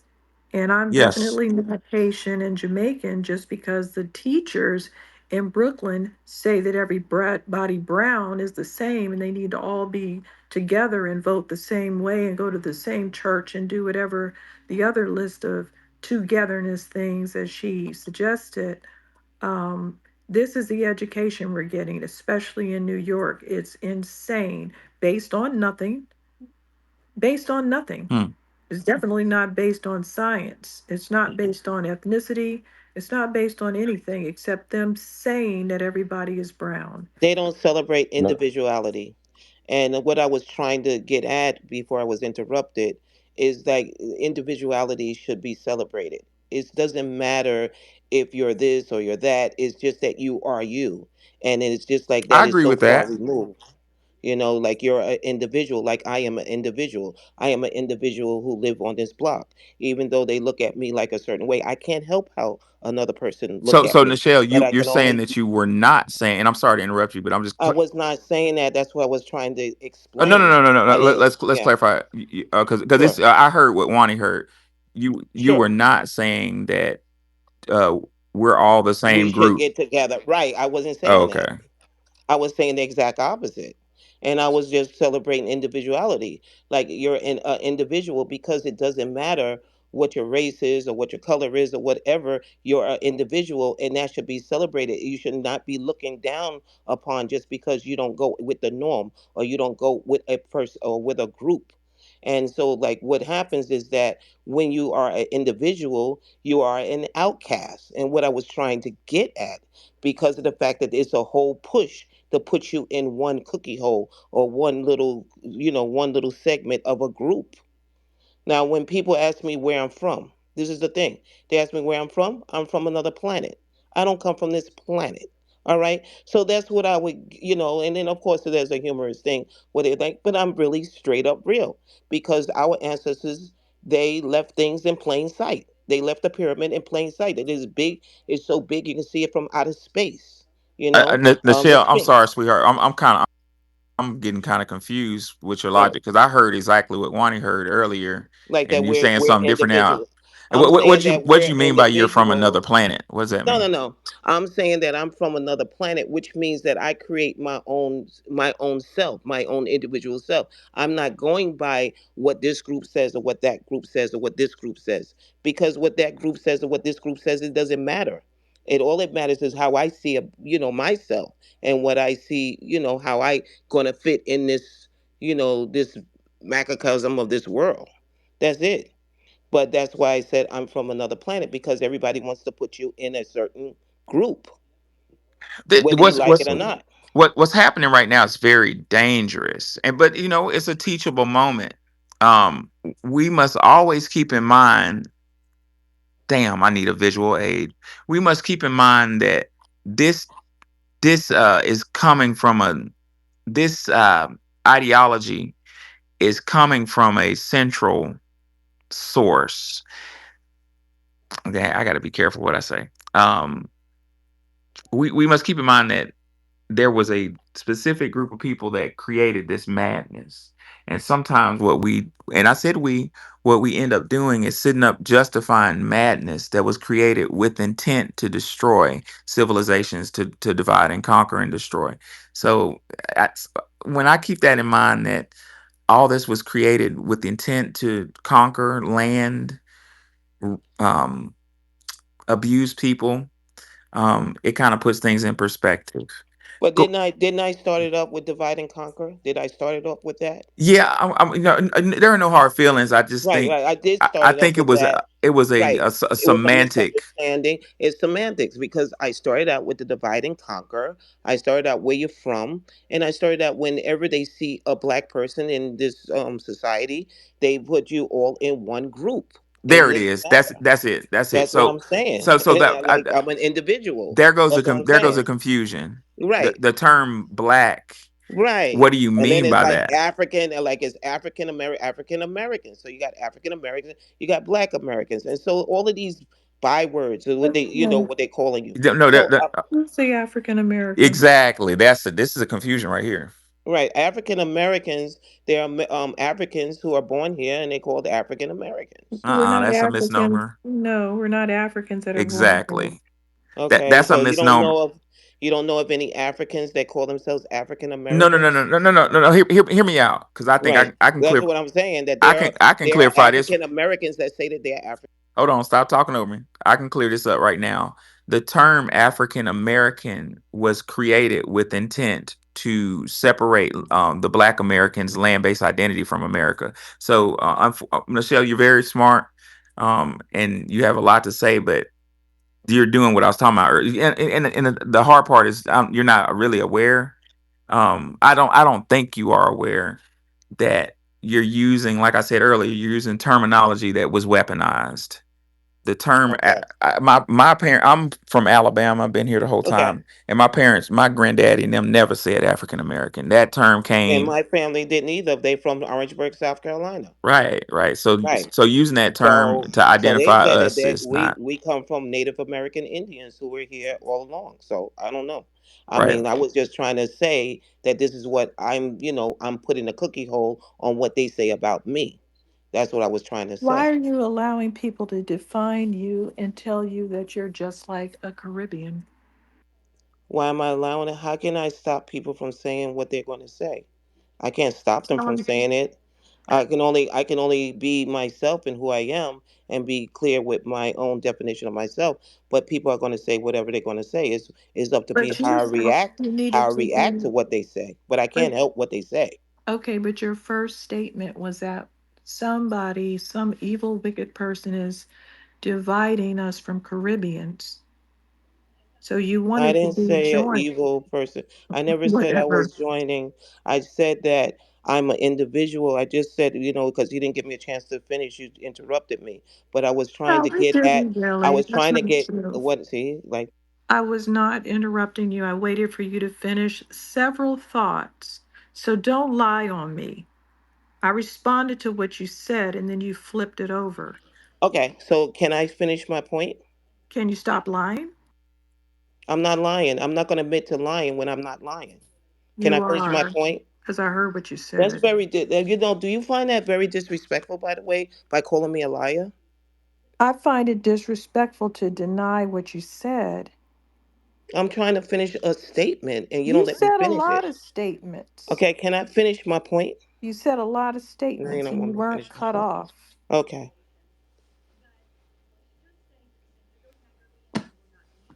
Well, you know, I'm not gonna say anything because every time when I say something, and what I was trying to convey is that my family is from Orangeburg, South Carolina. That's the foundation. When I come over here, right, when I'm in Brooklyn or New York or whatever, when I have a dispute or something like that, they would put me in one category, like you're all like this and whatever. Or when I say that I'm being discriminated against a Haitian black person, they would say, "Well, I look at the person and they're black like you." well, I'm You know what I'm well, saying? I'm a, So that's what I'm yeah, saying. that's And I was trying to say that we're individuals. I can't help what they say. I can only correct them, right? I can't help what people say about me, but I can only react in another way on how they, view me as whatever. I can't stop a person from putting me in a category, which they do it anyway. I can only react to it. I don't have any control outside myself on how people well, convey or I how would, people talk. man, and I hear your argument, and I hear your heartfelt argument, but I would disagree with you. You do have control. What you have to do is identify, use the correct, and what we figured out. That's what I said. But if they keep doing it, all right, what am I going to do? Hold on, you're kind of talking over me. You have to use the correct terms to identify your lineage, and that the word salad is what has us in this mess in the first place, which is what we discovered on these spaces. Is these words that I heard you call us African Americans that takes land-based identity away from our. No, I didn't say that. I said that sometimes we are called African Americans or Black Americans, right? African Americans and Black Americans. And then I said that there are some people who say that they're African Americans because their family is from Africa, but they were born here and they call themselves African American. So that's why a lot of Black people are saying that they're Black American because their heritage are the foundation Americans who are Native Americans, Indians that was here before Christopher Columbus discovered America. Okay. That's what I was getting ready to Okay, say. I appreciate it. What I'm gonna do is turn this into a positive because it is a positive. I want to illustrate to the panel how words have been designed specifically to cause confusion.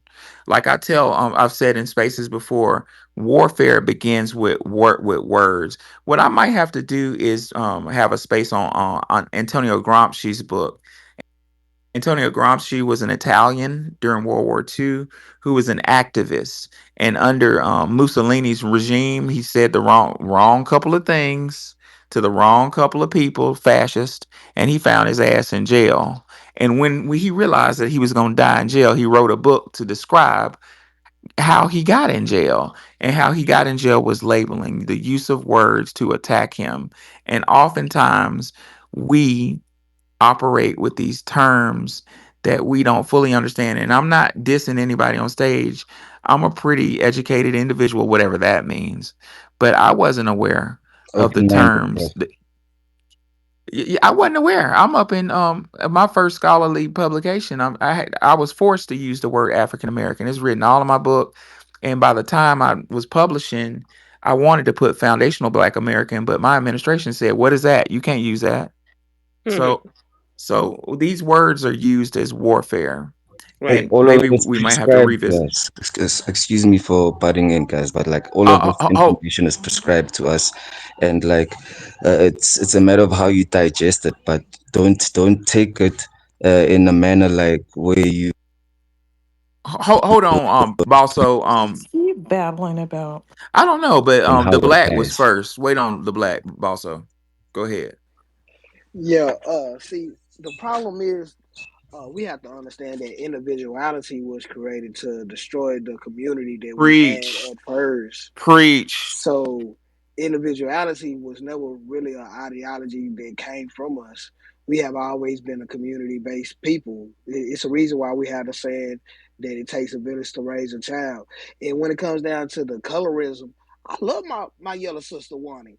And I feel like we have already been past that generation of people fighting over the brown paper bag people. Like we've been past that. It's us trying to defeat classism and people who want to maintain the status quo. But I kind of understand what the sister was trying to say, that she's surrounded by a lot of immigrants and she don't have enough people that's foundational Black Americans or people who are from the soil to help her know what I'm saying, combat all these enemies that are trying to push us Thank you, out. my brother. That's exactly what I was saying. Thank you. Yeah, it is.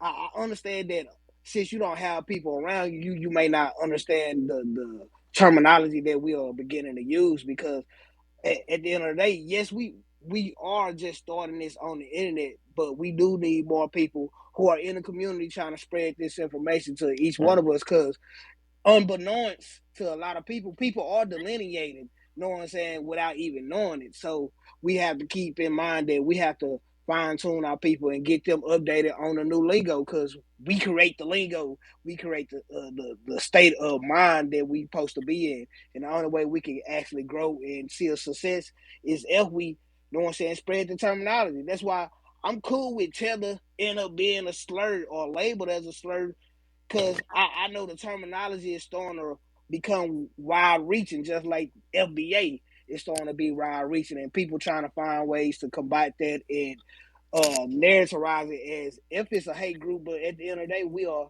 just standing on a way to add all groups within the American black diaspora into one, so we can stop infighting on who's a Negro, who's a freeman, who want to be Indian, because those was terms for us to get away from actually being Negroes what we actually were because we was trying to be part of society in different many ways. And now those ideologies are starting to combat against us because immigrants have picked up those same thoughts and strategies to go against us and against the American system. So Hmm. as long as we come together and spread Yes, the thought, can I interject? I'm look, sorry, my bad. Hey, African hey, man, hey, this stop is speaking not a out of terms, conversation for sir. you. Sir, I'm keeping you on the panel. I don't want to kick you down, but stop interrupting. There are several people ahead of you, and the black hadn't landed his plane, but the black said something so friggin' important. Um, the topic says is black whiteness is defined by blackness. Well, and I'm interjecting. I'm gonna let you land black, but Oh, you good. when I was in Ghana 2 years ago, um, at Elmina Castle, I learned in our Juan, correct me if you know more information on this, but this is what I learned at Elmina. I learned that the Spanish, not the Spanish, I'm sorry, the Portuguese created the term Negro, um, to identify, basically in diametric opposition of them. So you brought up Negro. I just felt the need to let you know that what I learned in Ghana is that kind of proves a title as a Portuguese who are considered white when they're not even white. They about as white as I am. They look so mixed up. You know, they're Negro. That's warfare. They're, that's in diametric opposition to us. So, but go ahead and land your plane, Black. Yeah, I just want a lot of people cause to understand that some people are coming in as new people trying to understand what's going on because a lot of people trying to combat what we trying to do. So before we start getting hostile, we must kind of try to walk with them a little bit, cause to understand if they are a person who is just trying to disturb the space and disturb the build that we trying to do, or they really trying to get an understanding, cause they have already delineated, but they don't know the next step to go. So we have also have to be the individual leaders that we keep on trying to make Tariq be, or other people trying to make Tariq be. So just understand that we are leaders within ourselves. So, and we have to bring in our family and the rest of the community within, so we can all be on the same page because we all really doing the same thing without actually knowing it. And I land there. I was struggling with the mute button. Go ahead. Let's see. I don't know who was first, Tony Bro or what, Rob the Whip. Let's go, Tony Bro. Uh, okay. Okay. First of all, shout out to y'all. Definitely appreciate the space. I think there's a couple things said that I thought that was very poignant. Um, the classification, when this transatlantic slave trade and like when this world was being built, this new world, and that cringes me out too, brother. Like I gotta agree. But when they started coming over here, now it becomes we have to classify everything, right? We have to classify either you this or you're that. And a lot of those same people who were part of that transatlantic slave trade, they didn't even like each other like that, but they Right. knew. that, you know what? Let's just get along right now because we got to go to this new world, divide up this land as we see fit, and we have to otherize these people that they've been seeing for centuries. You know what I mean? So now it becomes, now we left with this construct to try to figure out and try to unravel, right? And I like the distinction of FBA because my family's been here for generations. I mean, we did the whole lineage tracker and all of that. We talking like 1700s and things like that, right? 1600s. Like my people have been here for a long time. So, but the thing that always kind of is I guess the next step in this, right? Because now, like you said, words have a power in them. And this is where we start to make the distinctions of where we're gonna go next. So the next step is because we still have to deal with this overarching construct of white supremacy. And what that does is say, okay, you African, all right, you Haitian, you know what I mean, you're foundational Black American. I'm gonna put you guys all in one pot. So now Hmm. we are all sort of under that umbrella, so to speak, of white supremacy. But what makes it difficult is that those same people that are under that umbrella, in my opinion, for a lot of my, Haitians and everybody like that, I love everybody. But it seems to me sometimes that they want to reap the benefits of the energy that comes with foundational Black Americans, like how we have fought for rights and we toiled and struggled and what I mean, and made these gains. But at the same time, they want to make the distinction between us and them. So it's like they can't have it both ways. You know what I mean? And I Yep. always just try to think about it from a landscape of, I can't like I like the distinction here, but I know we all have the shared fight against this whole white supremacy construct, right? So, and I'll say this too. When I was in college, I met a couple people that, there's African American studies courses and stuff like that. And there's a few white people in them. And I always wonder, like, why, like, what's up with that? I'm a little younger, trying to figure out, okay, why is this guy here? Because I was just curious. And one guy I got really cool with, I asked him about it. And he's like, my family, I'm sure my family owned slaves. I'm sure that we did a lot of heinous shit. I want to understand the tactics because this stuff becomes institutionalized. And at some point, those same tactics that were used to control people, because that's what slavery is about, controlling people. And how do we institutionalize that? That same stuff is going to be used on other groups of people, and let's understand that. Let's understand the consequences of all of that stuff. But I just go back to the idea, and maybe folks can, kind of give their thoughts on this. How do we make the distinction with, being foundational Black Americans, but then understanding that other people who are not Professor, FBA? listen, you're black, Tony, you're black. Be quiet. You're a disgrace. You will all be Hey, banned off my hey, you're platform. You will Australian. Shut all up. be. I'm not. Shut up. Shut up. Go You'll be away. banned off my platform I'm next. I'm mute. I'm muting you. Stay. Oh, I'm mute. oh, okay. All right, white guy. I don't know why he's so angry or even in here, besides Oh, but to listen. neither. Better, it's better. But no, it's like, so how do you what I mean, unpack that for people, you know what I mean, like folks who will say, all right, we're distinctive groups, right? We're not a monolith within us, within this whole construct of what it means to be Black in America. Their distinction, white supremacy says, you know what, all of you people who aren't white, you're all in the same pot, you know. But how do we combat that white supremacy construct? Because I feel like we need more than just us to kind of do that, Well, you well, know? the answer to But that, brother, you asked some powerful questions, and the simple answer is we celebrate who we are. We need to, I'm an '80s baby, and I was taught that America's a melting pot. That's not true. America's a salad bowl. mm, Everything, yeah, and my undergrads proved that. mm, So we just celebrate who we are. It starts with um, identifying who we are and being proud of that, and right, understanding once you identify who you are and you stand in who you are, you build strategic alliances. I was talking with somebody earlier about 1804. We had a strategic alliance with Tucson Laboratory and Dessalines of Haiti. and you know what I'm saying, that was strategically dismantled by the British. You know what I'm Mm. saying? So we need to be strict, I mean, close, quick studies of history to understand how to build alliances and to build. But first, we need to identify and stand proud, which we're doing. I'm so happy for it, who Right. we are, because you need to identify who you are before you can. Like my grandmama used to say, without a third grade education, my grandmama said, sweep around your own front door before you sweep around mine. Or you sleep around mine. Talk Because that talk. this lack of uh,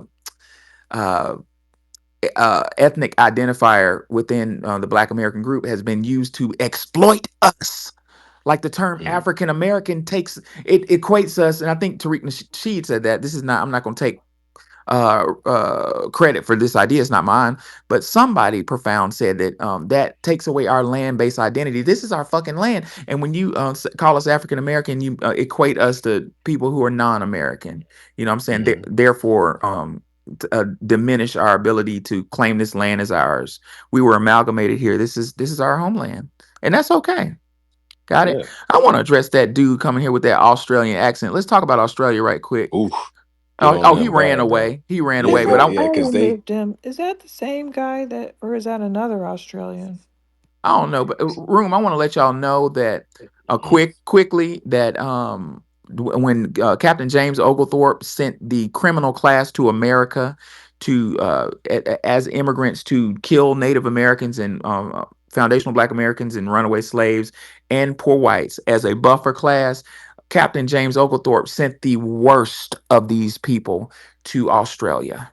He sent the most insane to Australia. They were so insane that they in order to conquer what is now Australia, they played games with the indigenous. What they did was they buried. This is graphic, so if you don't like, if you this is a buzz warning. If you need to step away from your phone or hit mute or turn it down, they buried. They would cut. They would castrate any male adult and gamble on how long it would take for them to bleed to death.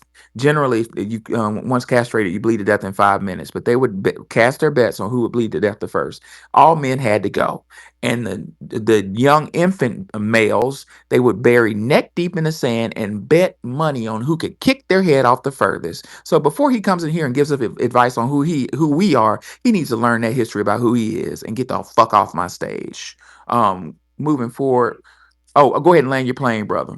yeah, yeah. I was just man, Australia is wild. By the way, I'm glad you referenced that. But and I'll just say, this whole conversation, I saw a lot of momentum online and stuff, and I'm glad the conversation has continued post election and things like that, and people getting involved. It's gonna be tough. It's gonna be growing pains with any time you try to address a social construct, or you know what I mean? You try to break down these things and gain knowledge yourself, right? Like there's growing pains associated with that. So anybody coming in here and talking, and maybe people use like the wrong, you know what I mean, some of the wrong words, or whatever the case might be, right? And we trying to unravel it.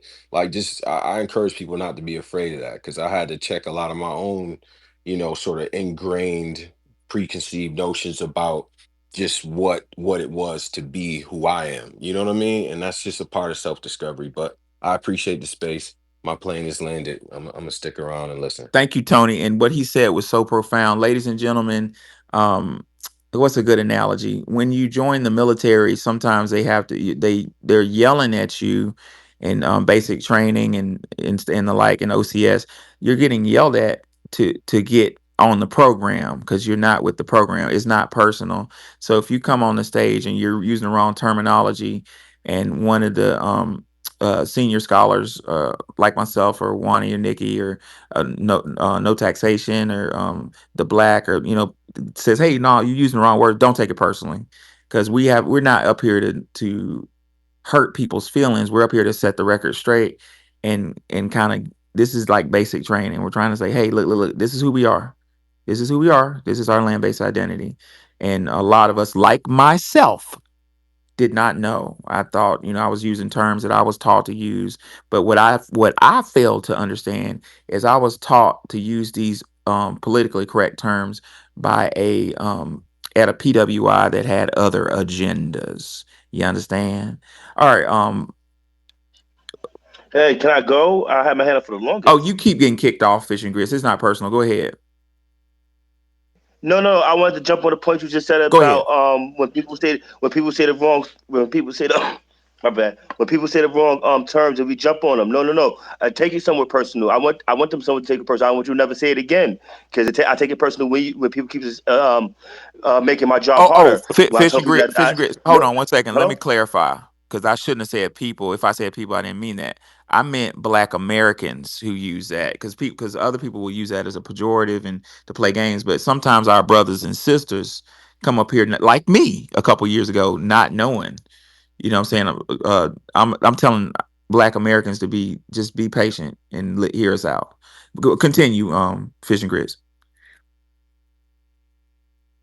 No, you can't be nice about this. Nah, nah. Whenever you hear our people saying shit like that, you got to cut them off you got to be harsher to them than you got to be with the immigrants to be exact, because they should know better. Sitting around here calling yourself a damn foreigner. Don't equate me to no goddamn foreigner. No, no, no, no, no. Don't call me no African. Don't call me none of that. Nah, and Tariq Sheet is exactly right. When we call ourselves African, African, it combines us with the rest of these groups. Nah, we can't do that. Nah, nah, nah, nah. Not right now. There will be a time that we might have to do that when we uh words of my brother Cash Gaines. I'm gonna look into this one. He said the Queen owes me money. America only owes us money for 81 for like under 100 years. The other 100 plus years is owed to us by Britain. So I'm gonna have to look into that. So I'm gonna do some more research on that, and I'm gonna land on there. But yeah, stop that African American shit. We Black Americans, foundation Black Americans. Thank you. Now land. I was saying I don't mind hurting feelings. Hurt Can their I fly feelings. my Hurt their Yeah, feelings. well, As long as you stop that shit. that's your opinion, Fish and Grits, and I respect your opinion, but I'm gonna respectfully disagree. You can be stern, just like basic training. You can be stern without hurt. Yeah, you can get more flies with honey than with vinegar, and you don't necessarily need to hurt their feelings. But sometimes you need to be like Wani was stern with her. She wasn't disrespectful. She was stern. She was like, "Look, this is what it is. Take it or leave it." You know. Yeah, I mean, be stern, but yeah, kill that ideology and shit because it just keeps irking me. And like I said, it makes my job so much harder. It makes it so you don't understand. The black people that subscribe to African American makes it harder for me to stand on Black American. Yeah, It's yeah, not yeah. supposed to be easy, my brother. That's why it's a Where do you challenge. where do you find it happening the most? Fish Up and here in grits. the north, You mean New York? tri-state. Yeah. They All right. don't get it. This is a global issue, I though. saw Boss Yachty. What's on your mind, Boss Yachty? Thank you, Prof. Thank you for allowing me to, interject into this platform. I actually just jumped in, like it's like daytime where I am because I'm currently in South Africa, Oh boy. So um, I picked this up in the middle of the Why is it so staticky? He said he's in South Africa. issue, like nobody. I've Yachty, been listening, can guys. you move around? You're I can't, breaking up. yeah, I Thank can't hear God you. I Nikki think is they back. having a annual round around Black Yeah, I've History. been listening to you guys, like and all the comments and all the point I of wish I views could and listen to everything, you, and but I like, can't. Oh, he got that Zapperanga can going you on. hear me? Bosso, why don't you drop down and come back? That won't help. He's No, just the gonna thing is that stay again. I just want to make a quick Can comment, I guys. Like, can honestly, you Oh, fix like, your Nikki, equipment? no. this is a Oh, serious Nikki, topic, fix and Can it. you this is Bosso, fix without affecting us disrespect, I can't hear you, bro. internationally, can you fix your equipment? Oh my guys. God, what happened? I couldn't hear him. That I can't static was either. giving me a dementia. I mean, I almost said giving me dementia. It was giving me giving me vertigo. Um, Computer love. computer love. That wasn't even computer love. That was just like some static. I don't even know what was going on. Probably was a little funkadelic. They was getting high off that LSD. So, I'm going to try to bring him back up. I want to give him another chance, but I'm not sure because he said he's someplace else. So we'll try one more time. right on. We're gonna go with Robbie the Whip. You've been here for a minute, and then no taxation. I saw Fire What's Nagy in going here. on? Where'd he go? I want to hear what his take is. Fire Nagy was having a very difficult time. I tried several times to bring him up. So there's something wrong with the space today because I tried several times to bring him up and it was unsuccessful. Oh, they hating on us today. Ever since Fat Joe left the BET Awards, it's been hectic in all the Black American spaces. God, that's funny. Yeah, we're gonna have to do a space on why Latinos are mad right now. Matter of fact, I'll do that. I am the project.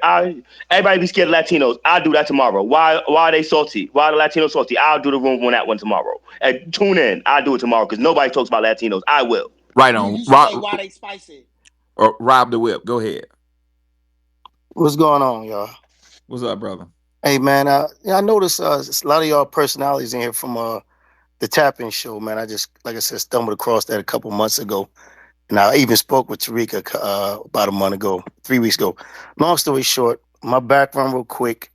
Like I said, I'm a military intelligence professional. Uh-oh. Retired, 22 years. I learned a lot about the way the world works because our job is to wage war on other countries. Without Right. intelligence, there's no operation. Hello. We develop target plans and war plans for the generals and admirals to conduct their job, to do their job, which is destroy a country. So, having said that, I understand the way things work, the hierarchy, and I was very good at my job. Like, again, I was special forces. So, my teacher, I come from a military background, also a martial arts background. Since the age of 7, I'm 53 now, and I have my own school. I teach mixed martial arts here in Virginia. And my teacher and mentor died last year, and we used to have these great conversations. He was the Nation of Islam.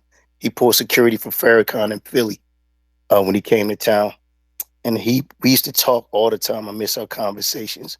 And he said, "Rob, we talk about our history as a people and where we come from and what the white man did to us and all of that." He said, "But nobody comes up with a solution on how to fix it. How do Right. we fix us as a people?" And I thought about that, and I came up with a plan. I came up with a war plan. And the only way that we're going to advance as a people, as FBAs, man, just us as a people, is to fix our children. I work with kids all day. I teach here in Portsmouth, Virginia, and I work with our people because a program that I have saved my life. I'm from Camden, New Jersey. If anybody's ever been to Camden, New Jersey, you know what I'm talking about. It's a battlefield, man. Yeah, yeah. Professor Chris Hedges wrote a whole book on Camden, New Jersey. I advise you to buy, called "Days of Destruction, Days of Revolt," and he says that Camden, New Jersey, and like places like Camden, New Jersey, and Flint, Michigan, are sacrifice zones that are sacrificed by politicians. But yeah, I know exactly what you're talking about. But continue. This is interesting. So getting back, how do we fix us as a people? We start with our children. If we as FBAs can get our money together and start in every city, getting a charter school. In these charter schools, we need to have three major things. We need to have uh, uh, social science as a major. We need to have music. They took music out of our schools because it's scientifically proven if a child, especially anybody, but specifically a child, if they learn how to play music, they excel in math and science because half the brain reads the music and the other half plays it at the same time.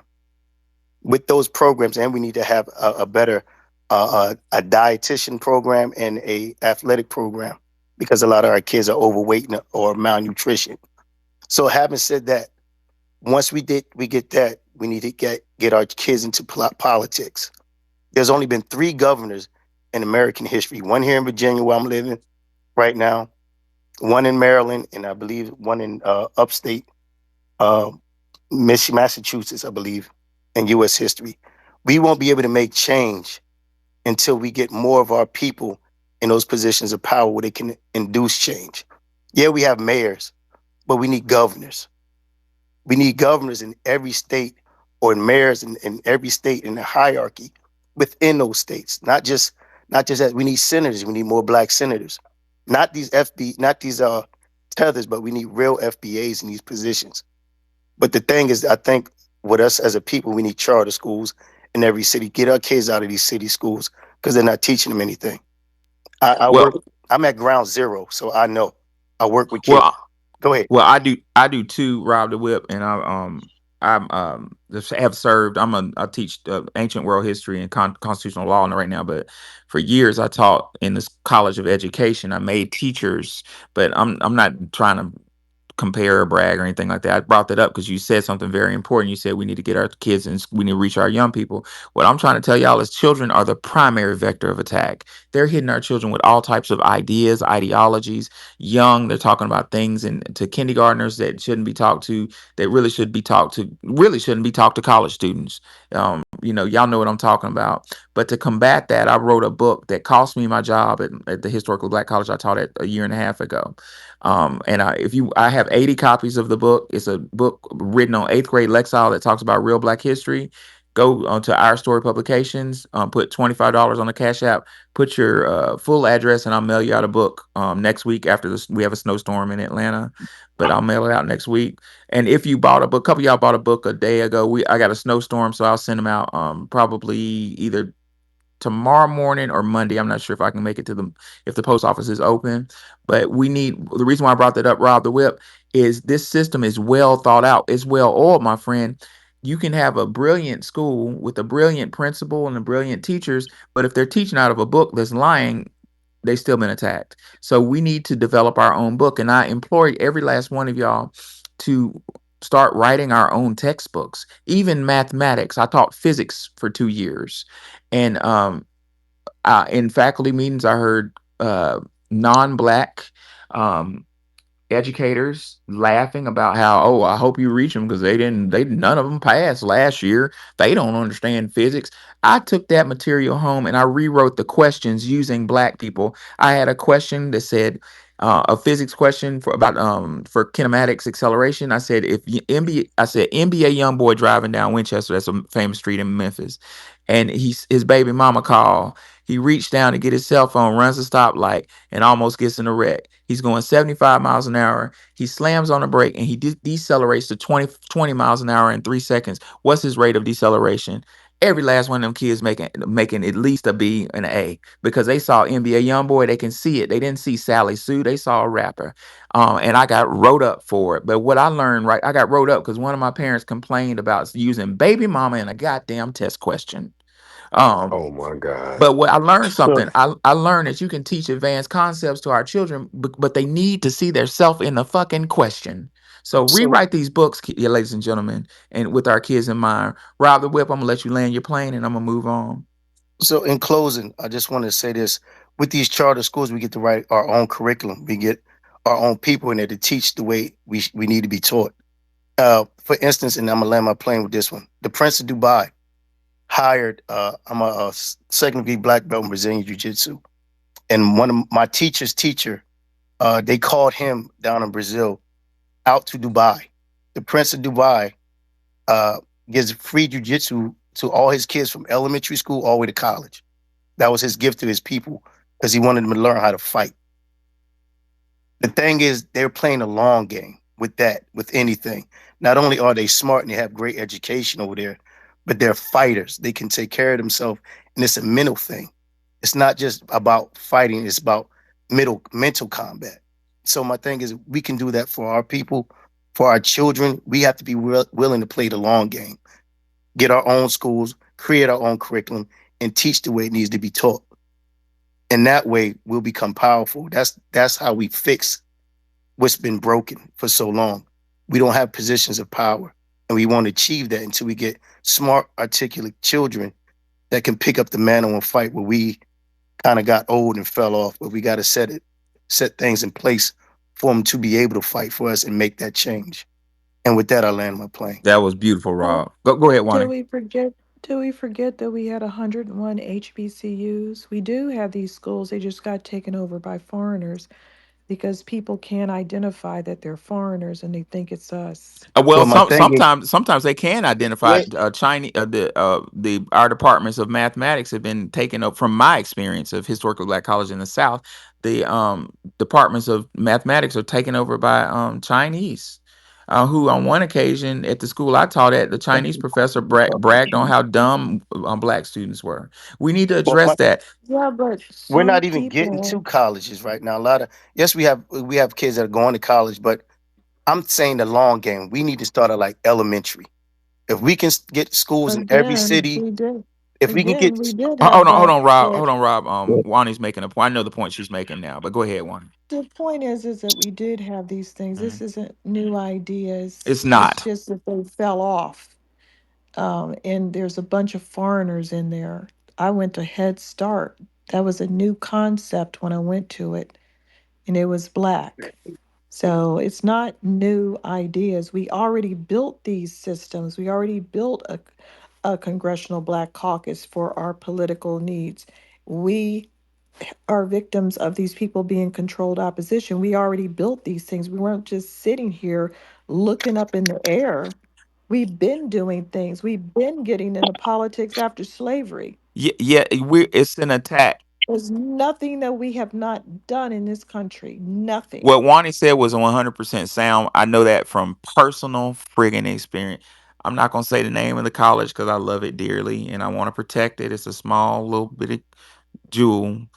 But anyway, at the college, the historical black college I used to teach at, the departments of physics, um, biology, and chemistry were uh, had Nigerian professors who had absolute vitriol for Black American students, and I knew this because I sponsored a club, and my Black American students wanted to be medical doctors. I feel like I've told this story 100 times. So. Uh, what I learned at this college is that, like Wani said, there is controlled opposition. Now, the controlled opposition can come from foundational Black Americans. The history professor at this school, we sat down to have lunch. He's a Black man, and I don't even know if he has a master's degree. You know what I'm saying? You're supposed to have a PhD to be full professor, but he had a master's. I don't think he had a master's. And that caught my attention. Red alert. Why are you, how do you get this job? Well, I found out that he was pushing a curriculum for history at a historical black college written by Malana Karenga. Malana Karenga is a Pan-Africanist he's the guy who created Kwanzaa. And it dawned on me then, which is why I'm on the spaces, that by having a history curriculum at this school, you're teaching Black American students that they're not from the land that they're from. You're separating them from their land-based identity. In brief, they're like Wani said, a lot of our historical Black colleges have been infiltrated with ideologies that are destroying our community. So we need to figure out a way to take these schools, non-violently. Let me get that clear. Non-violently take these schools back. Maybe sponsor clubs. I would like to have a an audit on the amount of Black students who are graduating and going to professional schools because they were created. The historical Black colleges were created in direct correlation with the slave trade to balance out the numbers. You know what I'm saying? One more thing I want to say, and I'll shut my mouth to Rob the Whip. Rob, what you said some really great ideas, but I want to warn you as somebody who's been on a panel that created a charter school in Tennessee. Be real careful with these. I'm not going to shoot your idea down. I think it'll work in some states, but never forget that a charter works off of what we call LEA. You can look that up. Say what type in Google what is LEA. Basically, what does it stand for? But LEA means the school system. So if you're at Baltimore City Schools, the way it works, I'm just saying Baltimore out just for sake. If Baltimore High School, if that is his thing, let's say Baltimore High School does not make AYP, that's average yearly progress. Their students are not making their test scores, or they get put on probation. And in 3 years, if they can't bring it up, then they're able to be chartered. So an outsider can form a business to take over that high school and treat it as a hybrid of a public school and private school at the same time. And what I've seen a lot with these charter schools is a whole bunch of finesse. So keep in mind that once you're a charter school, you're still LEA. So you have rules to follow, and not. So Go let ahead. me ask you this: what about a private school? What if we did That's the private schools? That's solution. That's what I that's want to what it see. is. Okay, Private schools, you got quality okay, so that control. Nobody can't tell you nothing. so, Hold on, fish and grits. so that's what we need. That's what we need as a people. Then, if we can pull our resources together in every state, say, hey, we want to send our children to private school, and then fund it ourselves. I mean, we can do that. Look what we do. If we want something as a people, we can make it happen. I've seen it. You've seen it. So if we can come to an agreement and come up with a battle plan, I think that's the biggest problem. Nobody, we as a panel, as a people, can't come together with a solid plan and work it. Plan your work Well, and work your plan. but That's what my grandfather but used to but, but teach me. you, And you're then, you're right. But the order of but operations, in conclusion, is before you can come up with a battle plan, you need to identify who you are. You need to come up.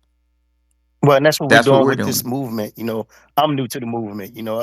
I learned a lot over the last couple of months. Um, because I ran into before I found Tariq. I ran into I was one of my boxers had a fight in Tennessee. True story. I got a whole video on it. Half of it's on my Twitter. I was down in Tennessee. God's honest the truth. It was over the summer. Blew my mind, brother.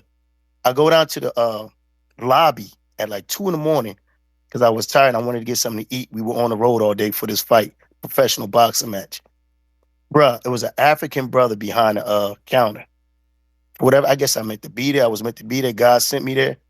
This man, me, had a 2 hour conversation that early in the morning, and he was telling us how screwed up we are Wow. as a people. You guys don't. I'm serious. Like it made my jaw drop. You guys are just dysfunctional, and you don't appreciate anything. You guys are lazy and whoop de woo. And I'm like listening, like what the. This dude was here for a year. His brother was in the army down there.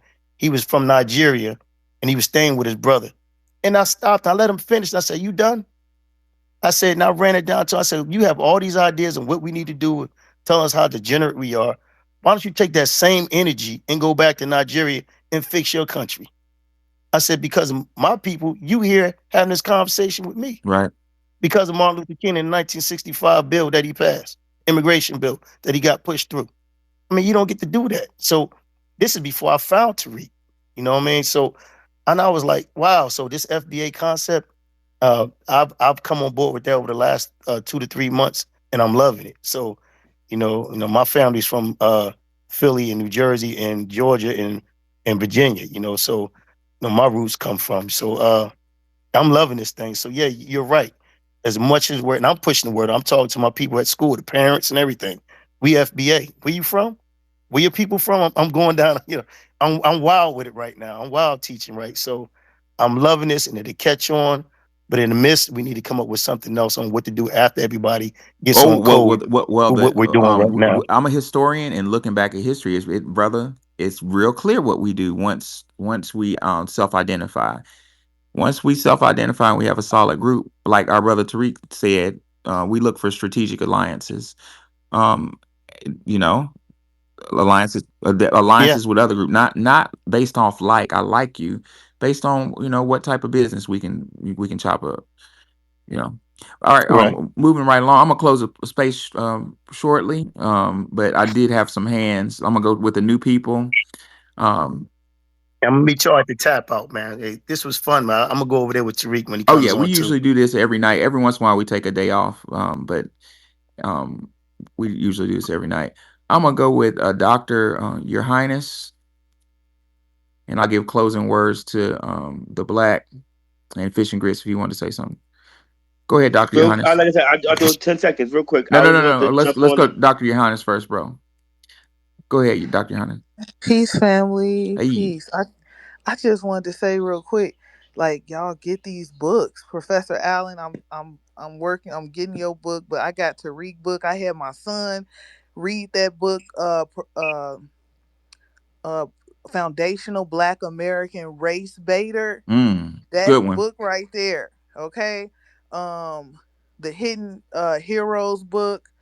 Who else got a book? It's a few more books, but we just start, rotating these books amongst each other so we can share and pass it down to the children. And I think, starting with that as well as I mean in Chicago, it's really kind of like a war going on. It's a silent war. Um we're silently kind of like slowly organizing, but just acknowledging our own individual lineage it's causing issues. It give me the energy of like the civil rights movement, like they like to always use that as part of our history. But like during that time, like they were not looked at in a good light, you know? Um, so I think we just got to keep spreading the word, keep spreading the message, and also pump out these books, just like our foundational Black American icons who have did all these patents and inventions. Keep making these I'll inventions, be back. keep making these uh telling the stories, and we'll get there. That's all I wanted to say, you Well, to guys. piggyback quickly off Doctor Your Highness, books are important. Buy Tariq's book. Yes, do that. Hidden Heroes is for kids. Kids like Robert Whip said. That's very important to get our kids young. As a scholar, I have no, and I'm not going to waste y'all time telling you this, but I mean showing you this, putting pictures and stuff in there. But I noticed that the school books are geared towards, in my opinion, psychologically brainwashing black children that they have no part in science. They have no part in mathematics. I'm gonna give you one example. I'm gonna shut my mouth and go to the black. A squared plus b squared equals c squared is called the Pythagorean theorem. Pythagoras is a white man. Well, when I was learning Pythagorean theorem, I looked him up because I wanted to see what he looked like, and I saw a white man, and I figured, oh wow, well, as a high school freshman, I said, you know what? In my mind, I deduced, well, math must be for white guys. Math is not for me. I need to play sports. And I played sports a little bit, right? Later on, when I was in graduate school, I found out that Pythagoras learned, and I'm being really nice here. I'm not going to say the word stole, but he borrowed the Pythagorean theorem from the temple, I think the temple of Edfu in Egypt, written by black men to talk about an almighty God. So he up here and he wrote it down and took it back to Europe. So you see the game in that the Pythagorean theorem was created by jet black Egyptians, but we're learning in school is created by a white man. A lot of what Albert Einstein learned was from comedic history psychology. Carl Jung learned a lot about what he knew from the Vedas, from the Indians, but what European society is good at, just like Betty Boop in the Jumbotron, is taking an idea created by blacks and flipping it and repackaging it so it looks like ours. We can talk. I can talk about this all day. I heard Bobby Hemmett said that Princeton University is based off of stolen books. This is Bobby Hemmett, based off. Well, let me not use stolen, borrowed books from Timbuktu. So no, teach your kids who they are. You know, the black, and then we'll close with fish and grits. Go ahead, the black. Yeah, yeah, that's beautiful, Professor. Cause at the end of the day, can't no white girl have rock no pixie cut like Betty Boop. You know what I'm saying? So we all know that's one of us. But anyway, hey, I just want everybody to know that we all are individual leaders that we are searching for. All we have to do is just lead and bring the family together. And hey, if ain't nobody else tell y'all, I love you. You know what I'm saying? I know everybody else in the room love each other. So let's continue to build and grow and you know what I'm saying, unify our people throughout this crazy, you know what I'm saying, dystrophic world right now. Right on. Amen, brother. Go ahead, fish and grits. Fish and grits going once. Fish and grits going twice. I think he's having issues. Hey, I'm gonna hey, entertain. hey, Go hey, ahead. hey. Yeah, technical difficulties. But Okay. yeah, damn. The point I was saying was, who said that we not you let the city schools just let them go to waste? Hell no. I pay taxes, and for the people who own houses and got to pay property taxes and property taxes fund their schools, I don't think they would appreciate that either. I would think that we should have a grading system for the teachers, just like the teachers get to grade their kids, the parents get to grade the teachers, and if the parents don't if the parents if they don't get the right grade, yeah, they get fired by the teachers. That's enough. I The I parents need, yeah. I I think that's completely I completely agree with you, brother, and that's on point. But I want to tell you how that reality, as somebody who worked in the school system a long time, the reality of it, what people don't know is the principal in most school districts, the community has nothing to do with the teachers who are going to school, and even more importantly, the the community has nothing to do with the principal that goes to a school. So you have outsider principals and outsider educators coming into a school that don't even live in the neighborhood, not familiar with the culture, and oftentimes they sit around writing kids up because they don't understand black culture. You know, so yeah, fish and grits. But our brother Mark Carter, I'm paraphrasing him, of course, has the same sentiment as you, and he says we need to find what I'm agree with fish and grits. We need to find a non-violent way to take back our schools. I don't know. I think it was Rob the Whip in here talking about running for office.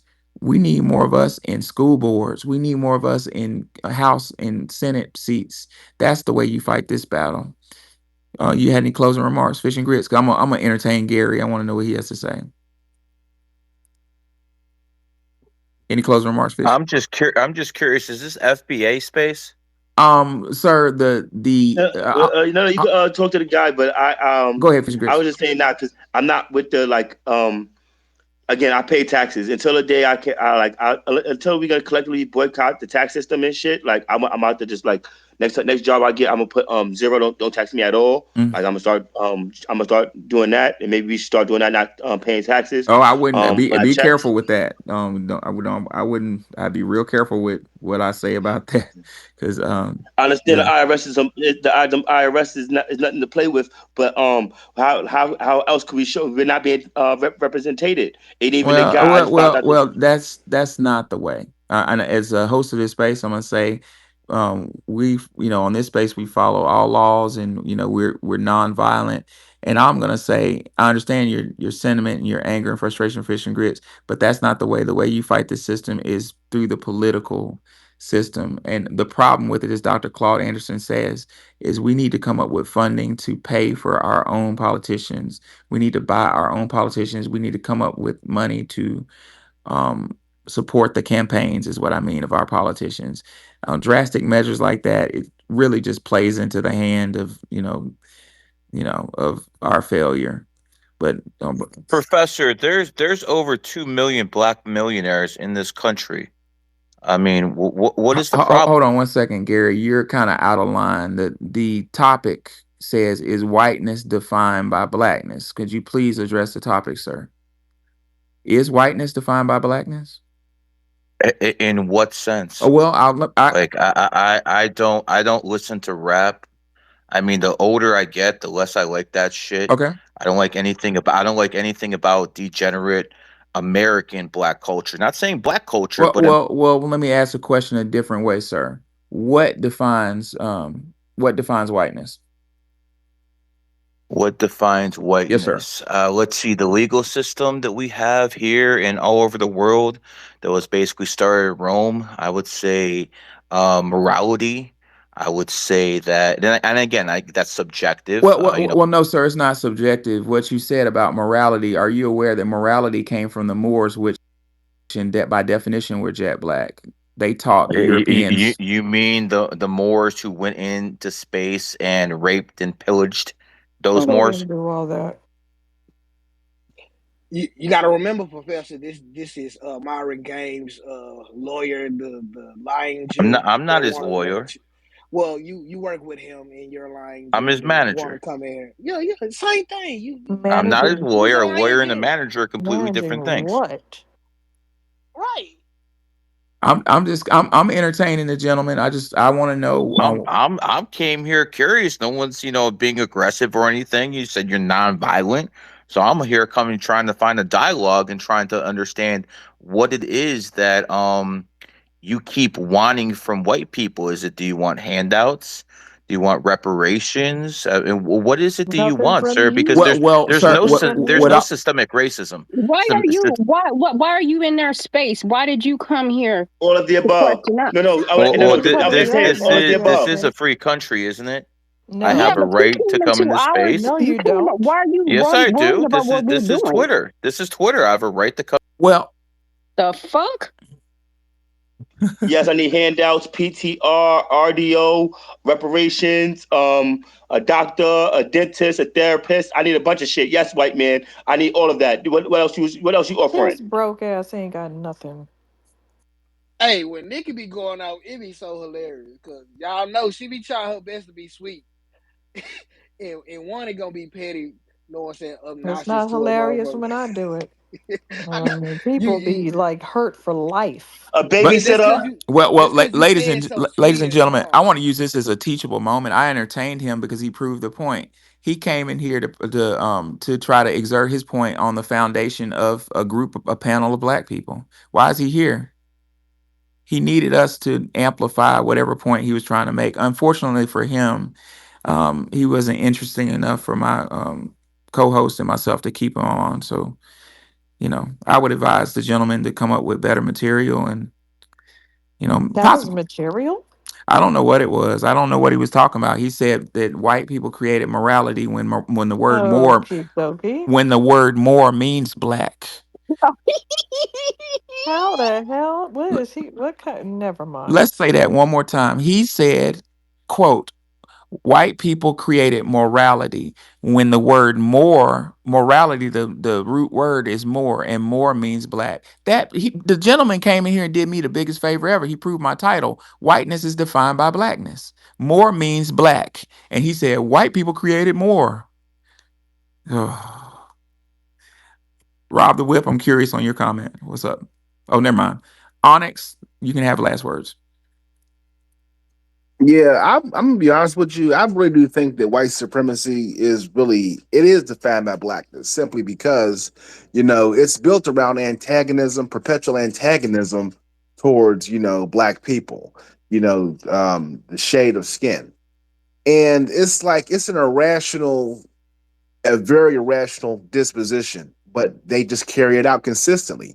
You see this all throughout society. You'll become completely blindsided by damn strangers who move off that sentiment. So I would definitely say that it is defined by blackness. It's like it truthfully reminds me of the Dark Knight quote from Joker. Where he looks at Batman and says, "You know what? You complete me.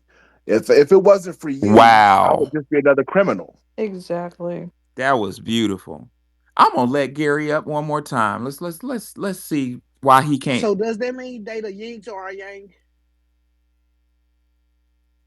No, it means that if they don't have a common enemy, which is us, they'll just go back to killing each other like they were doing before we came along all over Europe and how they're doing now in Ukraine and Russia. Wow. They're very hostile people. So they need a common enemy, and it's us. And I don't mind doing it because they defined me. They put us under pressure. They made us legends all over the globe. So I guess there was an upside to the pressure. Well, So they're a pain in our butt. Yep. what Wani said something very powerful. It's just so powerful that I gotta comment on it. What Wani said was true. Keep in mind, let's look at the transatlantic slave trade, ladies and gentlemen. Keep in mind that the transatlantic slave trade was accelerated to pay for wars. Wars between who? Wars between the German, I mean, not German, the English and the French and the Spanish. They were killing each other. Before we were in the mix, what were they called? Spanish, German, English, and French. Like Wani said, the word whiteness, according to Dr. Claude Anderson and Dr.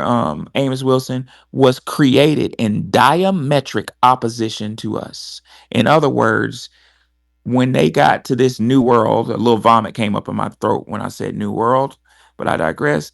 When the French, the English, and the Spanish got to the new world, they looked at each other and said, "I'm no longer Spanish. I'm no longer French. I'm no longer English.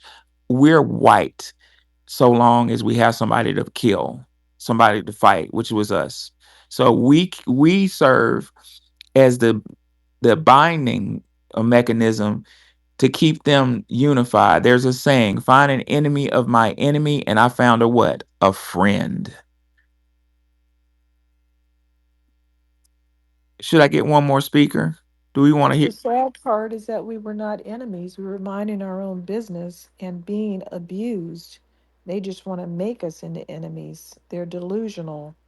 We were never enemies to these people. We weren't even paying them any attention. They just came stumbling over here, getting in everybody's face. Hung Solo's throwing thumbs down. Should I get him up here to see what he? Okay. Let's see what he talking. Sure. All right, all right. Put We them got to all put that little say context because Han I'm reading. Solo, sure. Hold Sure. on, fishing grits. One Hold on. moment. Let's see what Han Solo got to say. Let's see what this dude got to say. Hmm.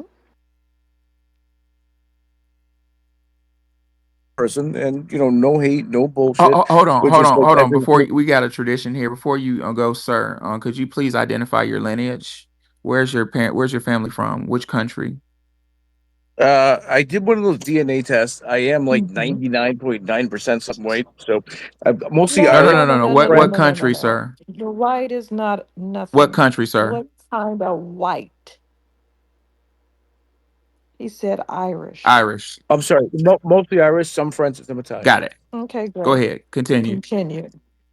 All right. So what I was going to say, you were speaking on the transatlantic slave trade. Well, who sold? Okay. Are they Jewish? Do you realize that Black Americans are more English than this guy? Isn't that funny? I didn't even say anything yet. I know. Well, I'm okay. psychic. I'm psychic, dear. Deal with it. Well, no, no, I'll deal with it. I mean, I thought we were going to have a I'm respectful psychic. conversation. I think I the least am you can being do is let me respectful. speak. I just thought it was funny when white people do their DNA, black people on average have 24% English, and this guy doesn't have any. Okay, well, hold on. That's I mean, funny, isn't it? all I wanted to say DNA is a is very respectful point to have weird. a conversation about the things that you're saying in a Okay. respectful, intellectual manner. That's all I was going. Okay. If I may. So the transatlantic slave trade, the people who were selling the African Americans, black, whatever you want to say, in slavery was the other people from Africa. The Muslim slave trade was way We bigger than the already American slave trade. know that. You're not, this is not breaking Yeah, we're news. not We've been talking about. riding on them like they were Are we? donkeys. Are we Why not? are Sir, there crimes against sir. That's not the humanity against topic. us? You're Okay. you're Yeah, you're stay Okay. on Well, topic. colonizing, okay. ladies and gentlemen. Breaking news. There was a I want y'all to transatlantic notice. slave trade. Yeah, check this out. That's not our topic. The gentleman just came in here and took the stage and started talking about what he want to talk about. So, sir, the topic is up. It's up top. It says, "Is whiteness defined by blackness?" What is your thoughts on that? Is it? And if so, why? If so, if not, why not? Okay, well, that's what you thought about when I came in here, but respectfully, we'll talk about that. So, no, why would it be? Like, why is it okay for someone to say that they're proud to be Asian, they're proud to be black, they're proud to be Muslim, You they're proud to be can that, be but if proud. You can be proud, but you wouldn't be calling why do you yourself keep muting me? white because you're talking. You wouldn't be calling Yeah, okay. yourself white unless there was something to compare it to. You would be over there calling yourself Irish. So, yeah, you invented that word to go against what we were about. Well, hold on. Okay, Why? just going to ask you a Hold question. on. Why would you throw your ethnicity away? You just said you Wait, were wait. So you were you defining yourself Irish. as black. So I love what I'm doing. Worry about yourself. Check it out. You no, just no, no. said you were Hold on. Irish. If my Shh. You just said you were if my Irish, whiteness is defined by French, blackness, is your black? and some Italian, right? Yeah, not really. I don't give a shit So, what race I am. I care about the content of your character. God forbid. Apparently, that makes me a racist. But if my whiteness is defined by blackness, then your but blackness you is fine. came up with these systems, so why I don't you did. learn history? We didn't I come over here and we, name anything. You put everybody into these names. That's your doing. You do well, the same thing in South Africa. You put yourself against the other people in the country, but when you're in your own countries, you don't do that. You use your actual name. So why do you ethnicize yourselves and get rid of your own background in order to go up against us? Do you know? just for the record, I came in here and I still am here with the most. I'm trying to have a respectful conversation, and that is my intention. Please understand that, regardless how south this goes, that really is my intention.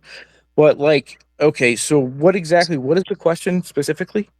So it basically is whiteness defined by blackness? No, no more than your Why blackness is why defined by not? whiteness.